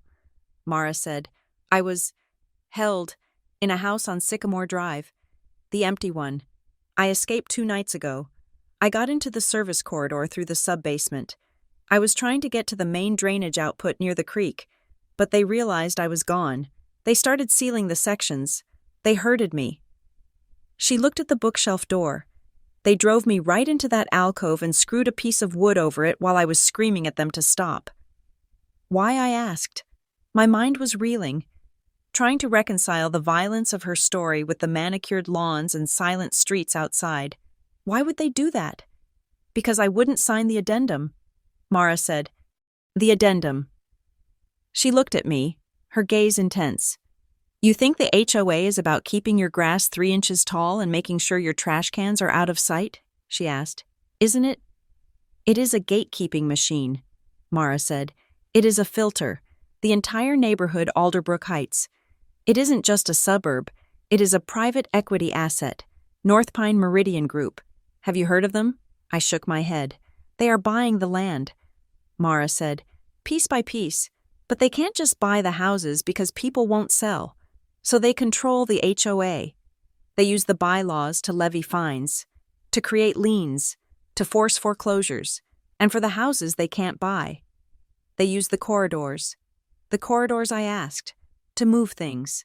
She said, "Hard drives, cash, documents that can't exist on a server. It is a secure physical network. No cameras, no GPS, just tunnels under the houses of people who are too polite to look in their basements." She leaned forward, grabbing my wrist with her dirty hand. "I was the listing agent for this house," she said. "For the Vance property. I found the entrance. I found the ledger in the tunnel. I saw what they were moving. When I tried to go to the state board, Greta Lorne invited me for coffee. I woke up in the house on Sycamore. Greta," I whispered, "the woman with the perfect bob and the shark smile. She runs it." Mara said, "Her and the board. We have to call the police." I said, I stood up, reaching for my phone. "This is kidnapping. This is insane." No, Mara practically screamed. She tried to scramble up, but her ankle buckled and she fell back, her face twisting in pain. "Don't call them," she pleaded. "Please, you don't understand. I understand that you are injured and you were held captive." I said, "I am calling 911. Hazel, listen to her," Danny said. Her voice was quiet, terrified. I stopped. I looked at Danny, then at Mara. "Hazel," Mara said, her voice dropping to a desperate whisper. "Who do you think authorizes the street closures for the maintenance trucks? Who do you think sits on the board of the Police Benevolent Fund, Greta's husband is the district supervisor. If you call the police, you are calling the people who put me in that wall. I lowered the phone. I thought about the dispatcher this morning. No units available. The flat tone. The dismissal. I thought about the corrupted audio file. The way the glitch had happened exactly at the moment of the crying. Is that why the file corrupted? I asked. My recording? Mara nodded. They have dampeners. Signal jammers in the corridors. If you try to transmit data from the basement, it scatters. They know when you are recording. My stomach turned over. Why me? I asked. The question that had been gnawing at me since the first phone call from Mateo. Why did they sell the house to me? If this place is so important, why put a stranger in it? Mara looked at me with a pity that was harder to take than her fear. Because you are perfect, she said. Perfect single mother. She listed, ticking the points off on her dirty fingers. Divorced, contentious separation. Probably, new to the area, no local support system. She looked around the empty basement. If you start hearing noises, if you start complaining about people under your floorboards, who are they going to believe, the respected HOA board, or the stressed-out single mom who is having a hard time adjusting? I felt the blood drain from my face. They chose me. I whispered, they didn't just choose you. Mara said, they curated you. They need someone in this house who looks unstable, someone they can discredit if she ever finds the door. I sank onto the bottom step of the stairs. I felt sick, my fresh start, my stable life for Lily. It was all a setup. I was a prop in a criminal enterprise. So what do we do? Danny asked. She was pacing now, looking at the high windows. We can't stay here. If they know the plywood is down, they might not know yet. Mara said, they don't have sensors on the plywood itself, just the main doors. If you latch the shelf. I latched it. I said, then we have a little time. Mara said, but not much. They will check. We have to get you to a hospital. Danny said, look at your ankle. It is the size of a grapefruit. You need a doctor. No hospital, Mara said firmly. There is an urgent care on Route 9.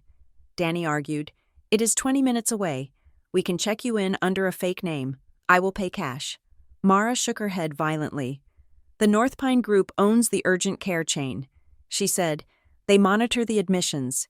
If a woman comes in with dehydration and ligature marks on her wrists, the system flags it. Greta will know before the doctor even sees me.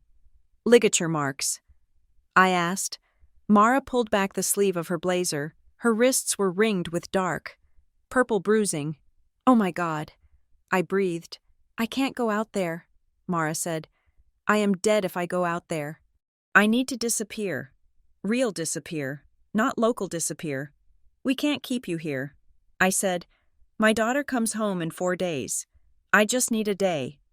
Mara said, give me 24 hours. I have a contact, someone outside the network. If I can get a message to him. She looked at me, her eyes pleading. Please, Hazel, you found me. You saved me. Don't hand me back to them. I looked at her. I looked at the bruises. If I turned her out, she would die. If I called the police, she would die. And I might lose Lily. The system was rigged against us. I looked at the utility room door. It was a solid core door. It had a deadbolt on it, another quirk I had noticed when I moved in and thought was strange. Why put a deadbolt on a furnace room? Now I knew. It was a holding cell, but it could also be a sanctuary.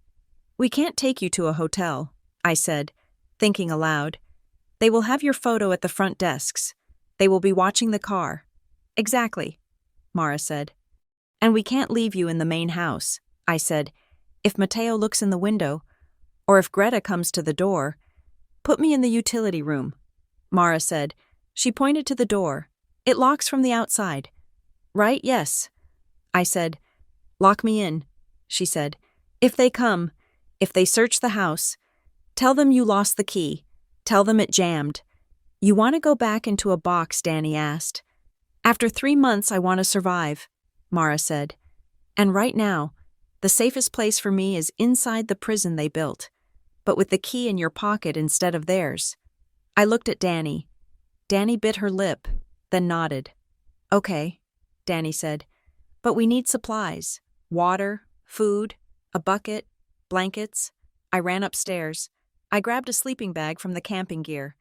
I raided the pantry granola bars, apples, crackers, bottles of water. I grabbed a bottle of Advil and a first aid kit. I ran back down. We set up the utility room. It was small, loud with the hum of the furnace, and smelled of gas and metal. But it was warm. Mara limped inside. She sat on the sleeping bag, leaning back against the water heater. She looked small, broken. "Thank you," she whispered. I handed her the flashlight. "Keep this off unless you absolutely need it," I said. "The light might show under the door." She nodded. "Hazel," she said.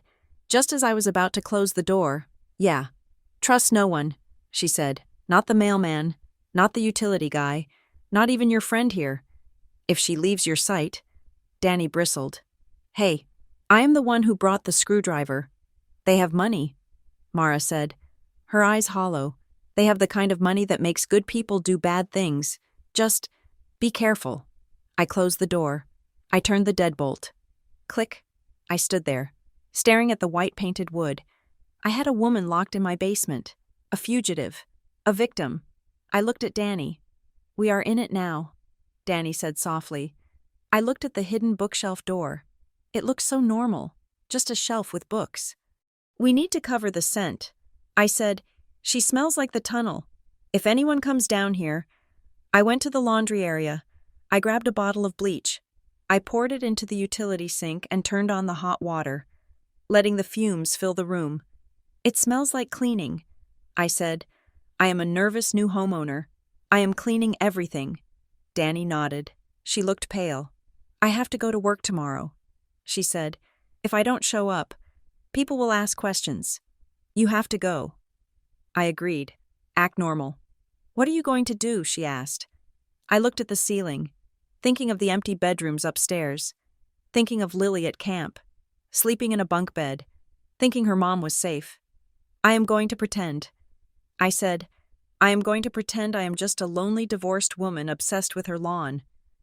I walked to the stairs.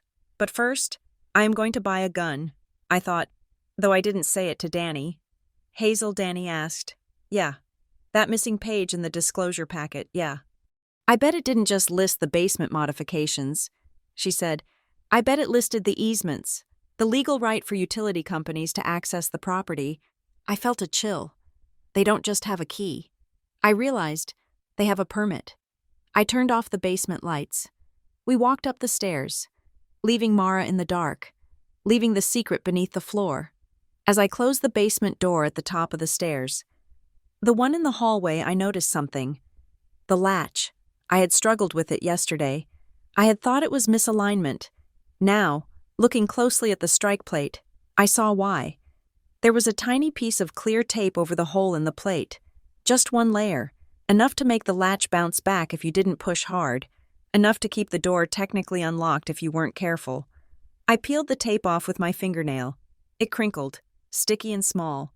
It wasn't a malfunction. It was an invitation. They had been coming upstairs. I crushed the tape between my fingers. I locked the door. Then I wedged a dining room chair under the knob. I went into the kitchen. The sun was setting, casting the same long shadows as yesterday. But the house felt different now. It wasn't empty. I wasn't alone. And for the first time since I moved in, I stopped trying to rationalize the fear. I let it sharpen me. I picked up my phone. I had a text from Greta Lorne.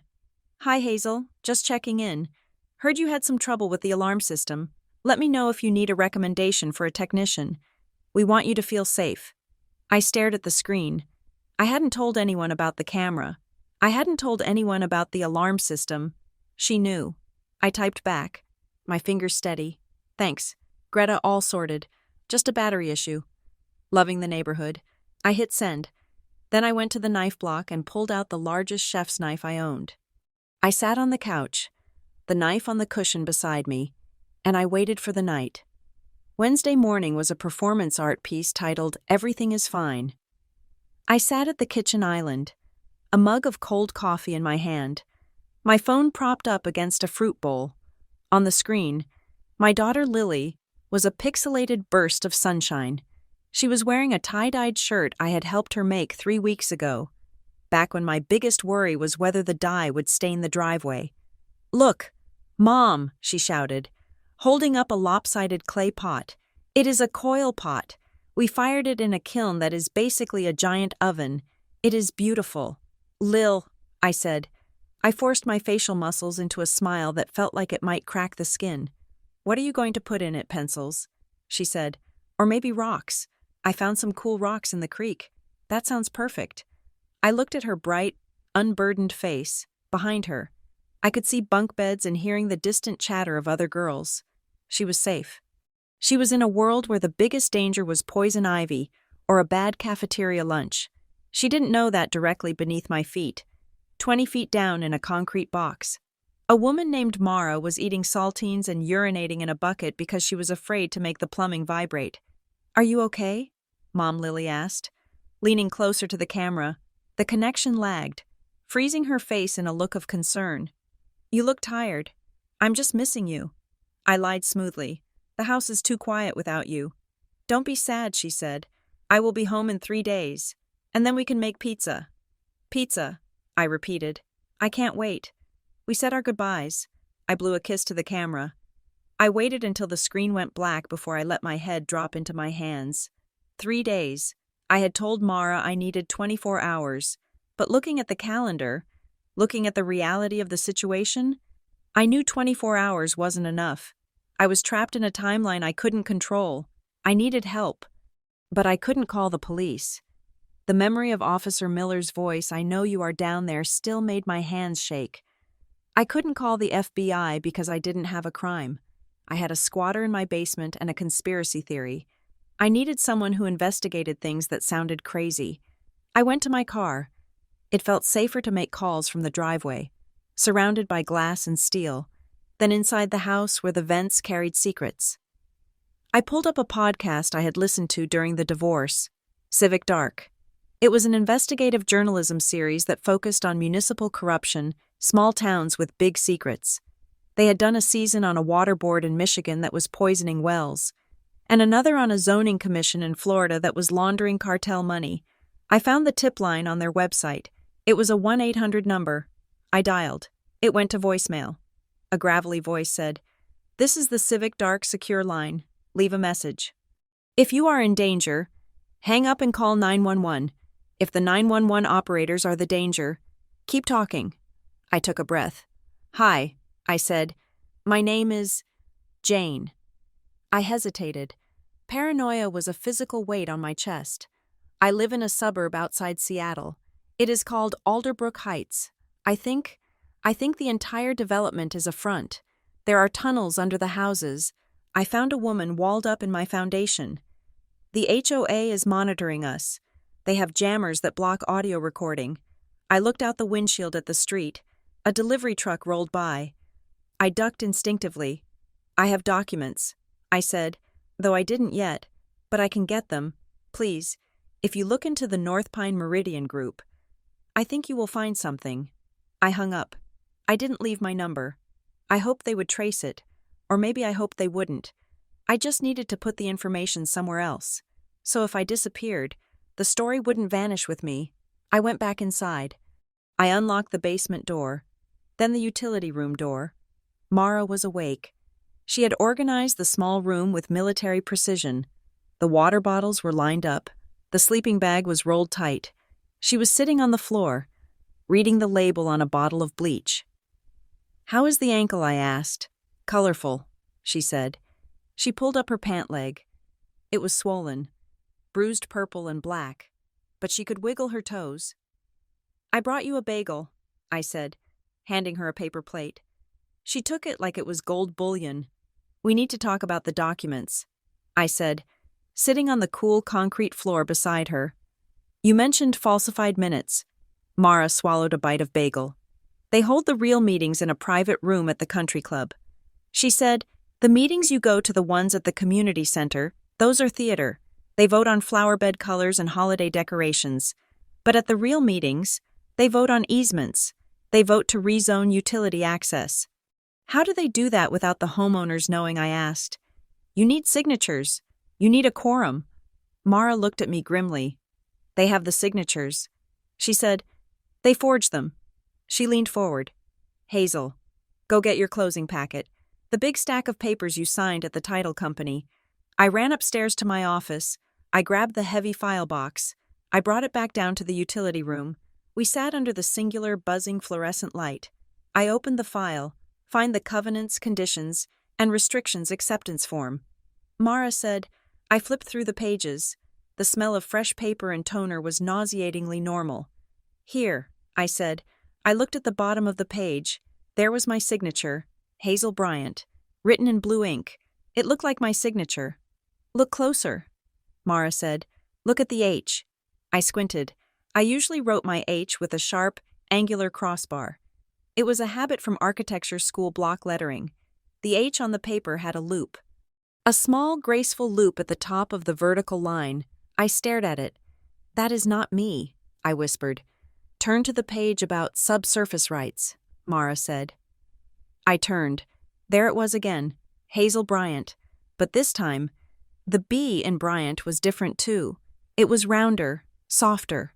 I pulled a pen out of my pocket and signed my name on the folder for comparison. My hand was jagged, spiky. The signature on the document was fluid, practiced. They switched the pages. I realized, at the closing or after. Mara said, Did you leave the room? Did the notary take the stack to make copies? I thought back. The notary was a woman named Janice. She had been chatty. She had offered me coffee. I had gone to the bathroom once. They swapped the signature pages. Mara said, You signed the standard forms. They replaced them with the ones granting North Pine Meridian unrestricted access to existing subsurface infrastructure for maintenance and preservation. I felt violated.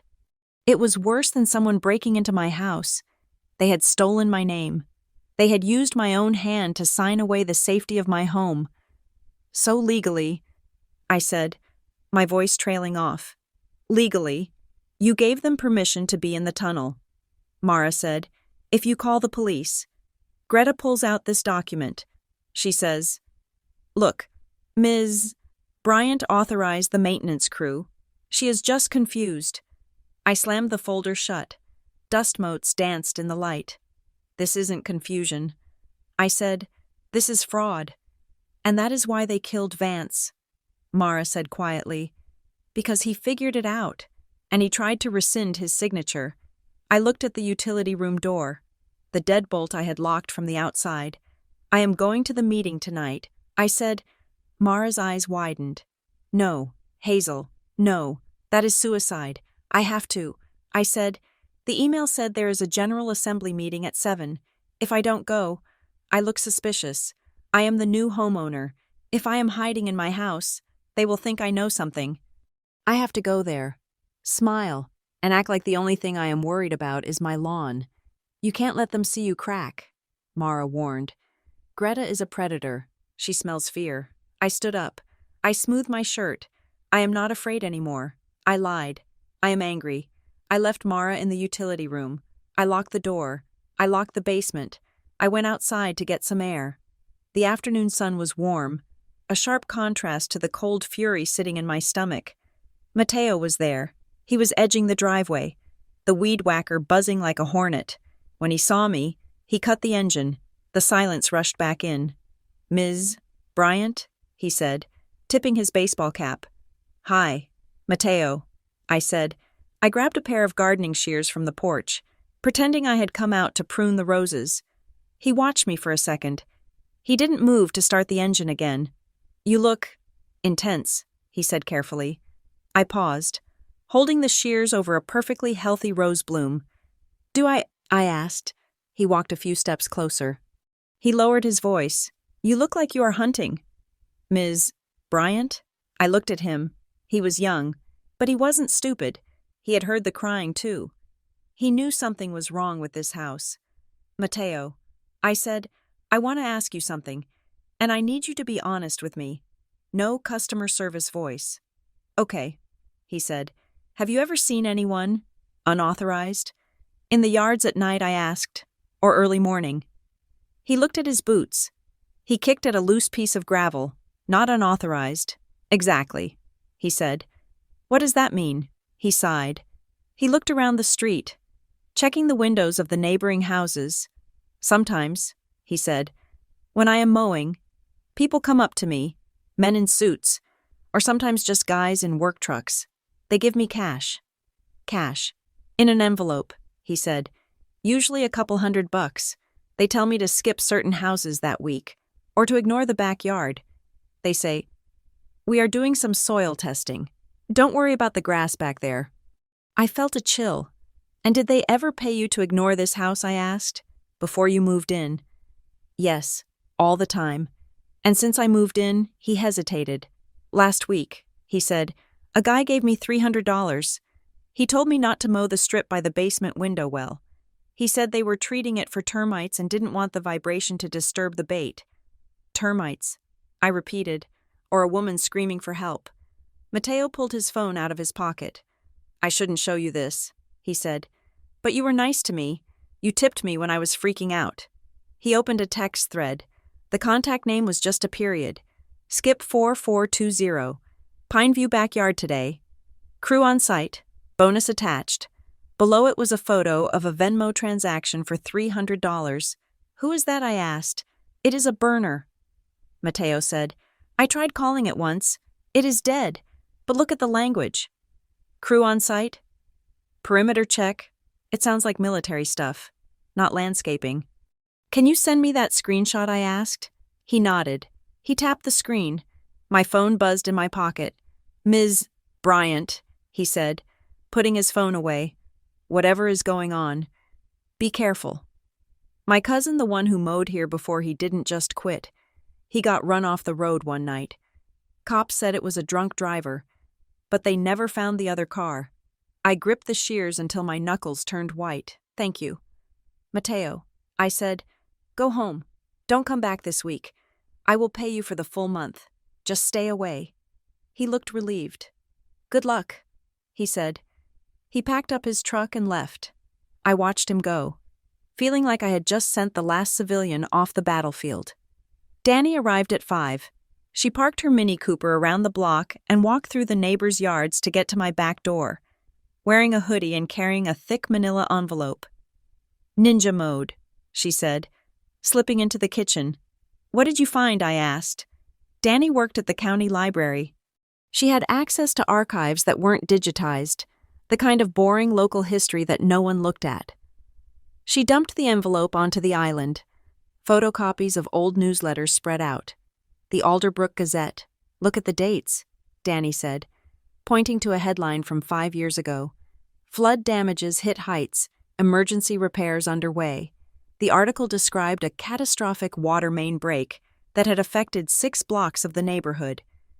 It mentioned that the HOA had contracted a specialist firm to stabilize foundations. Soundstone Property Services. I read aloud from the article. The same company that sent the handyman who gaslighted me. Keep reading, Danny said. Due to the severity of the erosion, deeper excavation is required to secure the subterranean integrity of the homes. Integrity, I scoffed. They dug the tunnels then. They used the flood as a cover to bring in heavy equipment. And look at the map, Danny said. She pointed to a grainy graphic of the affected area. It was a loop. My house was on it. So was the house on Sycamore where Mara had been held. It was a circuit. They connected them all. Danny said, it is a subway system for criminals. I looked at the map. It made sense. The efficiency of it. The scale. I have to go to the meeting. I said. Danny grabbed my arm. Hazel, don't. They know you have Mara. Or at least, they know the seal is broken. If you walk in there. If I don't walk in there, they win. I said, I need to see them. I need to see Greta. I need to know who I am fighting. I will stay here, Danny said. I will sit on the basement stairs with a baseball bat. Good, I said. If I am not back by 9, call the podcast guy. His name is on a sticky note by the phone. Don't call the police. I dressed carefully. I put on a pair of slacks and a soft blue sweater. I put on pearl earrings. I looked like the perfect Alderbrook resident. Non-threatening, compliant. I walked to the community center. It was a 10-minute walk through the twilight. The streetlights were just flickering on, casting pools of yellow light on the perfect sidewalks. The community center was a faux colonial building with white pillars. Inside, the air smelled of floor wax and stale coffee. The meeting room was full. Folding chairs were arranged in semicircles. There were about 50 people there. They all looked like me, polished, tired, rich. I slipped into a chair in the back row. At the front of the room, behind a long table draped in a blue cloth, sat the board, and in the center was Greta Lorne.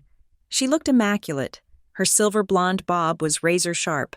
She was wearing a cream-colored suit that reflected the overhead lights. She was speaking into a microphone, her voice soothing and melodic. "And so, the motion for the new recycling bins is carried," she said. A polite ripple of applause. I watched her. I looked for the monster Mara had described. I looked for the woman who walled people up in foundations. I saw only a smiling, middle-aged woman discussing trash collection. "Any new business?" Greta asked. Scanning the room, her eyes swept over the crowd, left to right. Then, they stopped. She saw me. She didn't frown. She didn't look surprised. She went still. It was a predatory stillness, like a hawk spotting a field mouse. Her smile remained fixed, but the muscles around her eyes tightened. She held my gaze across the room. The air between us seemed to vibrate. "I know you are here," her eyes said, "and I know what is in your basement." I didn't look away. I forced myself to keep my chin up. I offered a small, hesitant wave. Greta's smile widened by a fraction of a millimeter. It wasn't a friendly widening. It was a baring of teeth. "We have a new neighbor with us tonight," Greta announced into the microphone. "Hazel Bryant, from Pineview Lane. Hazel, stand up and say hello." My heart hammered against my ribs. Every head in the room turned toward me. 50 pairs of eyes. I stood up. My legs felt like jelly. "Hi," I said. My voice was breathless. "I am Hazel. Just happy to be here. Welcome to Alderbrook." Greta purred. "We hope you are finding everything satisfactory." The word satisfactory hung in the air, heavy with double meaning. "Yes," I said. "It is a very quiet neighborhood." Greta stared at me for 1 second longer than was comfortable. "Let's keep it that way," she said. She turned her attention back to her papers. Moving on to the budget for the summer block party. I sat down. I was shaking. I stayed for 20 more minutes, pretending to listen to a debate about fireworks permits. I felt Greta's eyes on me every time she looked up. I felt the weight of the room. How many of these people knew? How many had signed the forged documents? How many were being paid in cash envelopes? I slipped out during a lull in the proceedings. I walked fast on the way home. I didn't run, but I wanted to. The shadows between the streetlights seemed to stretch toward me. I turned onto Pineview Lane. My house sat at the end of the cul-de-sac, dark against the night sky. I walked up the driveway. I reached for my keys. Then I stopped. The front door was ajar, just an inch, a sliver of darkness showing against the white frame. I had locked it. I knew I had locked it. I had double-checked the deadbolt. I stood on the porch, my hand hovering over the wood. "Danny," I called out softly. Silence. I pushed the door open. It swung silently on its hinges. "Danny," I yelled. I ran inside. I didn't care about being quiet anymore. "Danny." I ran to the kitchen. Empty. I ran to the basement door. It was closed. I threw it open and practically fell down the stairs. "Danny."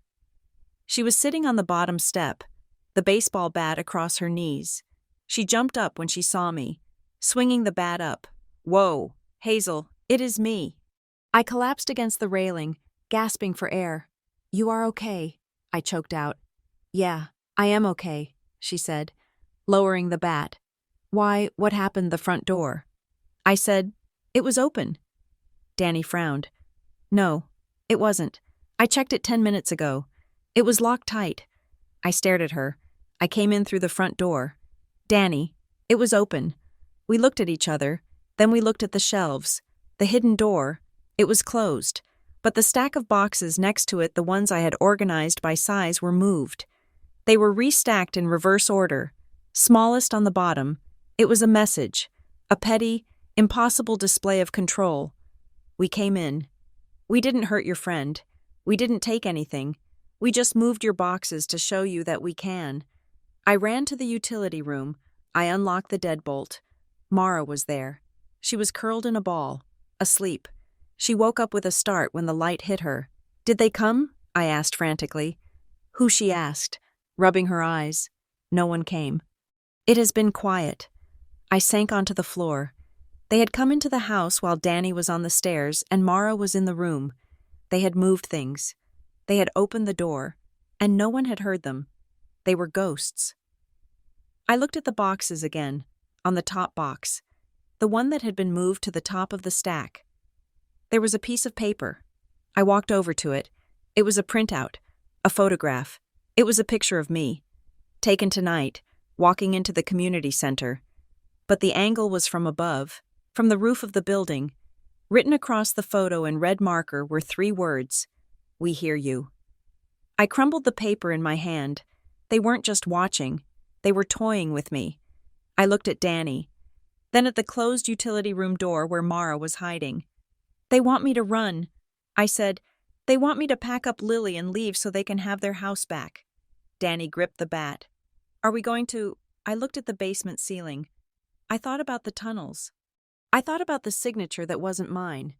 "No," I said. I smoothed the crumpled paper out on top of the box. "We aren't running. We are going to break their damn tunnel." The email arrived at 3 in the morning. I was awake. Of course. Sleep had become a memory. Something I used to do in a life before my basement became a prison and my house became a stage for a psychological war. I was sitting on the floor of the kitchen, leaning against the dishwasher, holding a knife in one lap and my phone in the other. Danny was asleep on the living room rug, clutching the baseball bat like a teddy bear. My phone screen lit up. No subject line, no sender name, just a string of randomized alphanumeric characters. I opened it. The body of the email contained 3 words, typed in bold, capital letters. "You are hearing things." Below the text was an attachment, a JPEG file. I hesitated. My thumb hovered over the glass. Opening it felt like inviting them in, acknowledging that their taunt had landed. But I had to know. I tapped the file. The image filled the screen. It was a photo of my bedroom, my nightstand. On the nightstand was a glass of water, my reading glasses, and a book, a novel I had been reading the night before last. But next to the book, arranged with chilling precision, was a single dead rose. I stared at the photo. I hadn't put a rose there. I hadn't even bought flowers. I stood up, my legs numb from sitting on the tile, and ran up the stairs. I burst into my bedroom. The nightstand was empty except for the lamp. No glass, no book, no rose. They had come in while I was sleeping 2 nights ago. They had set the scene, taken the photo, and then removed everything. They had stood over me while I slept, breathing the same air, arranging their little tableau of terror, just to prove they could. I felt a scream building in my chest, a hot, jagged thing that wanted to tear its way out. I swallowed it down. Screaming wouldn't help. Screaming was what they wanted.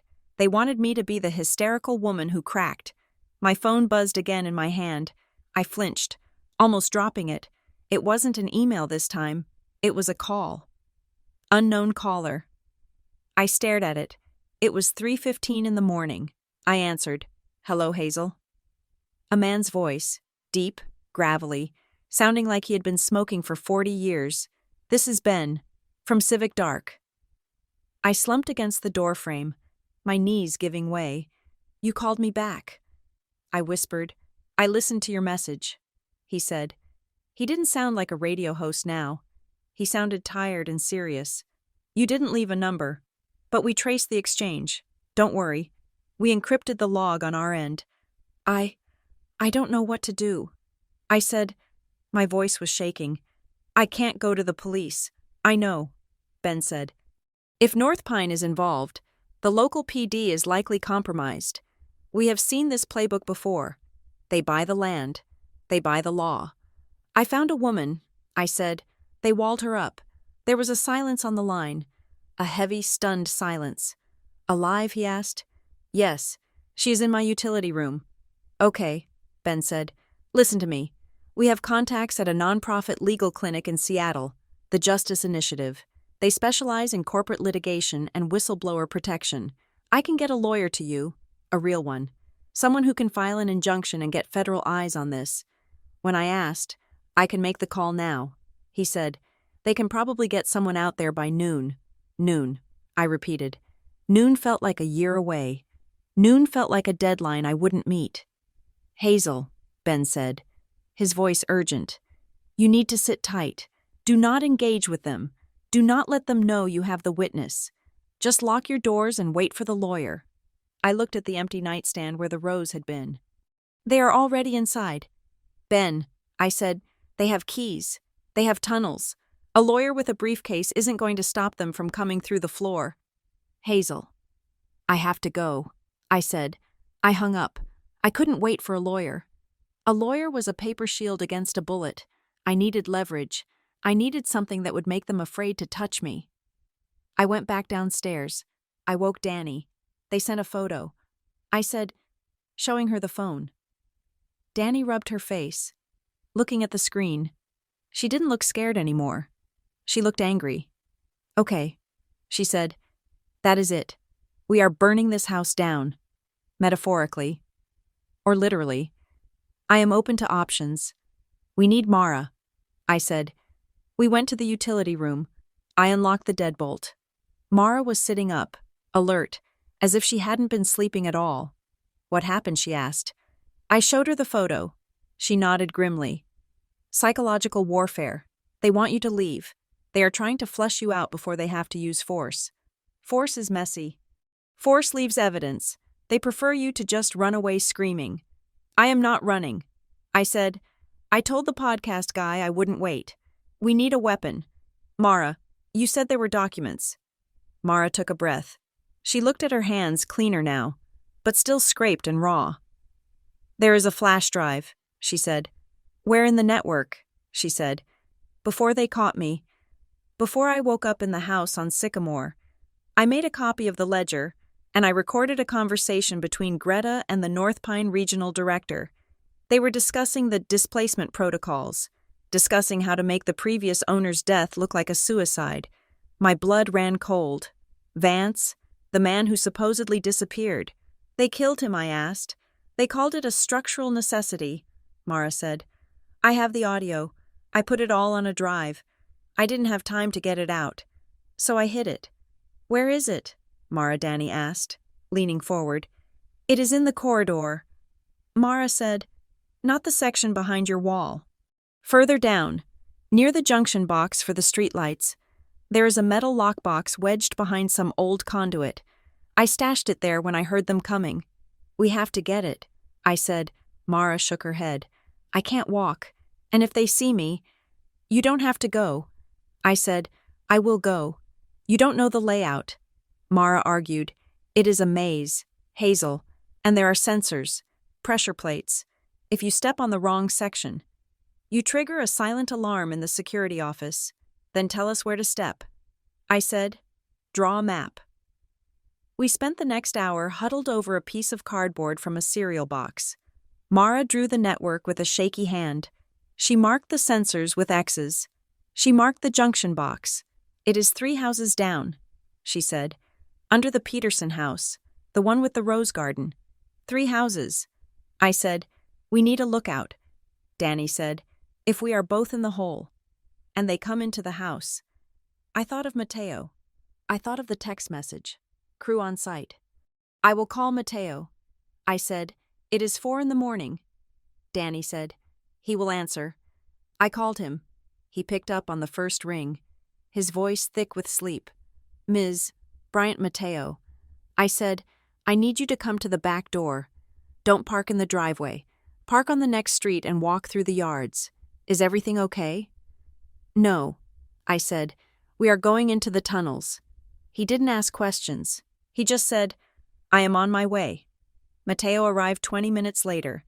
He was wearing dark clothes and carrying a heavy mag light. He looked terrified, but he also looked determined. I stood in the kitchen with him and Danny. "Okay," I said. "Here's the plan. Mateo, you stay in the kitchen. Watch the street. Watch the monitor I set up for the basement camera. If you see anything, a car, a person, a light, you text me. 1 letter. X. Got it." Mateo said, "Danny, you are with me." I said. We went down to the basement. I unlocked the hidden door. The mechanism clicked smoothly. We swung the shelf open. The smell of the tunnel hit us, that stale, earthen breath. I looked at Mara, who was sitting in the utility room doorway, watching us. "If we are not back in an hour," I said to her, "lock this door, and don't open it for anyone but us." She nodded. "Good luck." I stepped into the dark. It was different at night. During the day, there had been cracks of light filtering down from the floorboards above. Now, it was absolute, suffocating blackness. I turned on my headlamp. The beam cut a cone of dust-moted light through the gloom. Danny followed, her breathing loud in the confined space. We walked past the plywood barrier we had dismantled. The screws still lay in the dirt. According to Mara's map, we had to go straight for 50 feet. Then turn left at a cluster of red pipes. The air was cold. It felt dead. We reached the red pipes. I checked the floor. Mara had said there was a pressure sensor here, disguised as a loose board. "Step over the wood," I whispered. "Step on the concrete lip." We stepped over. We turned left. The tunnel narrowed here. We had to crouch. I could feel the weight of the houses above us. I imagined the Petersons sleeping in their beds, completely unaware that 2 women were crawling through the dirt beneath their dreams. "Hazel," Danny whispered. "Listen." I stopped. Thump, thump, thump. It was coming from overhead. Footsteps. Someone was walking in the house above us. "It is just the neighbors," I whispered, getting a glass of water. It sounded so close, like the wood was paper thin. I could hear the creak of the floorboards. It felt intimate and intrusive. We were the monsters under the bed. We kept moving. We crawled for what felt like an eternity. My knees scraped against rocks in the dirt. My hands were coated in grime. We reached the junction. There was a large gray box mounted on the brick wall, humming with electricity. Thick black cables snaked out of it, running along the ceiling. "This is it," I said. I scanned the wall behind the conduit. Mara said it was wedged behind the pipes. I reached my hand into the gap between the conduit and the brick. It was tight. I felt spider webs. I felt cold metal. I touched something square. "I have got it," I whispered. I pulled. It was stuck. I pulled harder, wiggling it.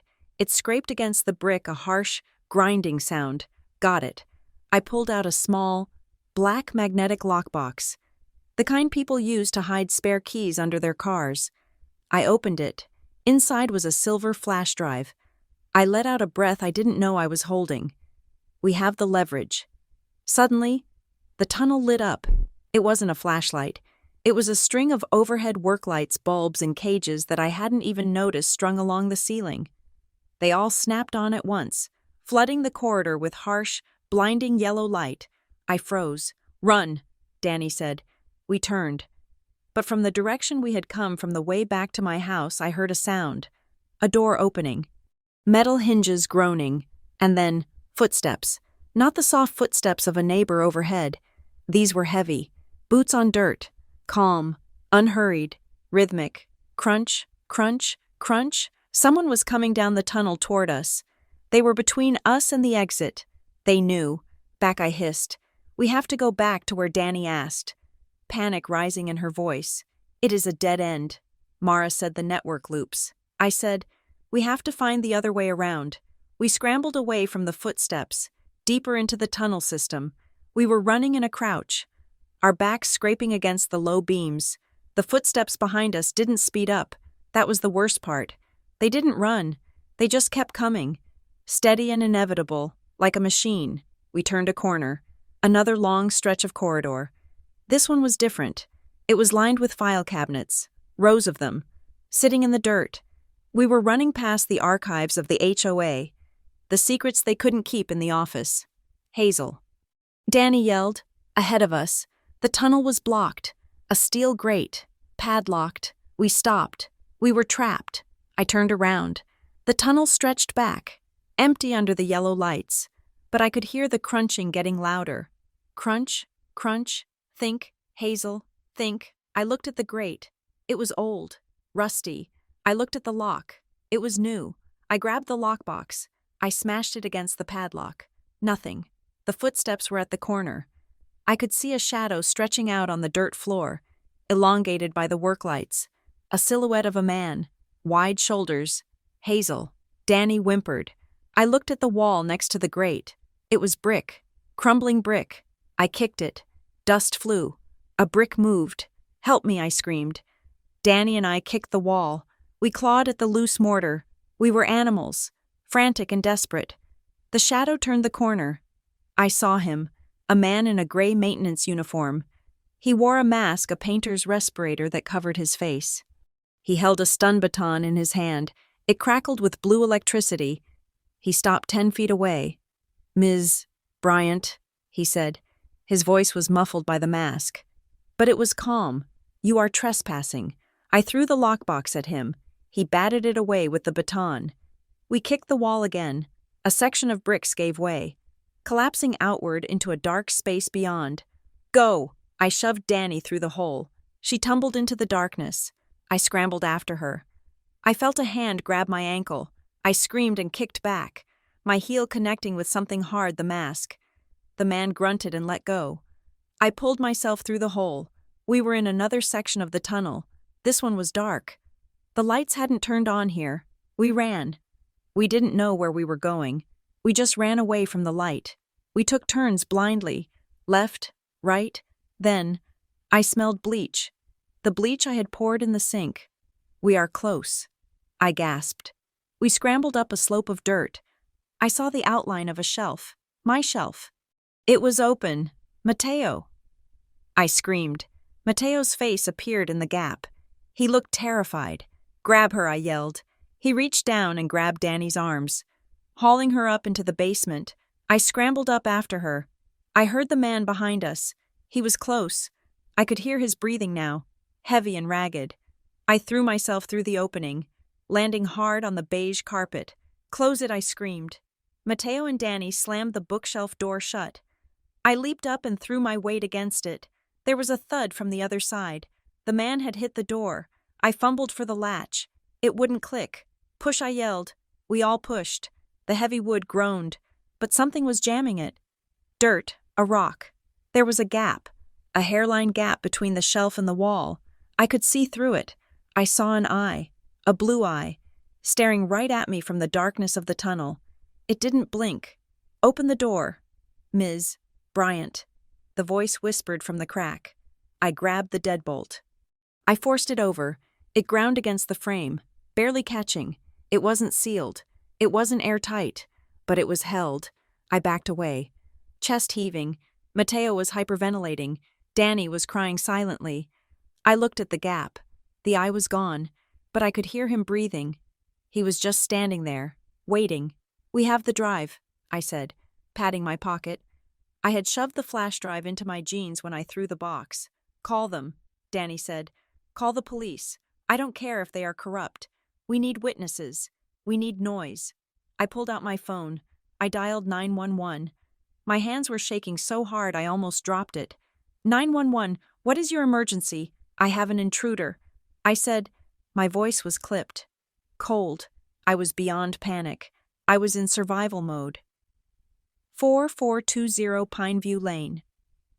There is a man in my basement. He is armed. I have a woman who has been held captive.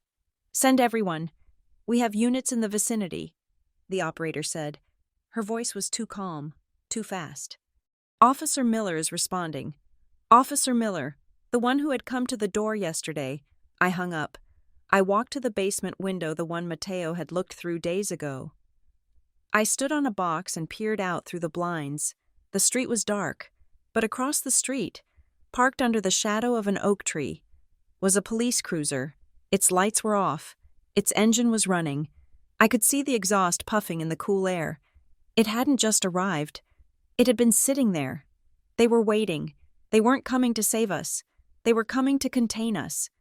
I turned to Danny and Mateo. "They are here," I said. I looked at the utility room door where Mara was hiding.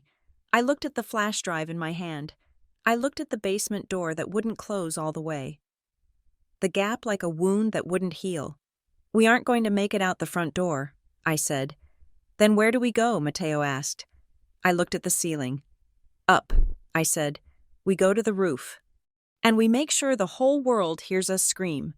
Thank you for listening to this part of I Hear Crying from your basement. I hope the suspense is keeping you on the edge of your seat. I would love to know where you are tuning in from. Please drop your city or country in the comments below. It is amazing to see how far Hazel's story has traveled. If you are enjoying the series, please make sure to subscribe to Revenge Stories so you don't miss the next chapter, and let me know your thoughts. Do you think the flash drive will be enough to save them? Or is the police officer outside part of the trap? I can't wait to read your theories in the comments. Stay safe, and check your basements.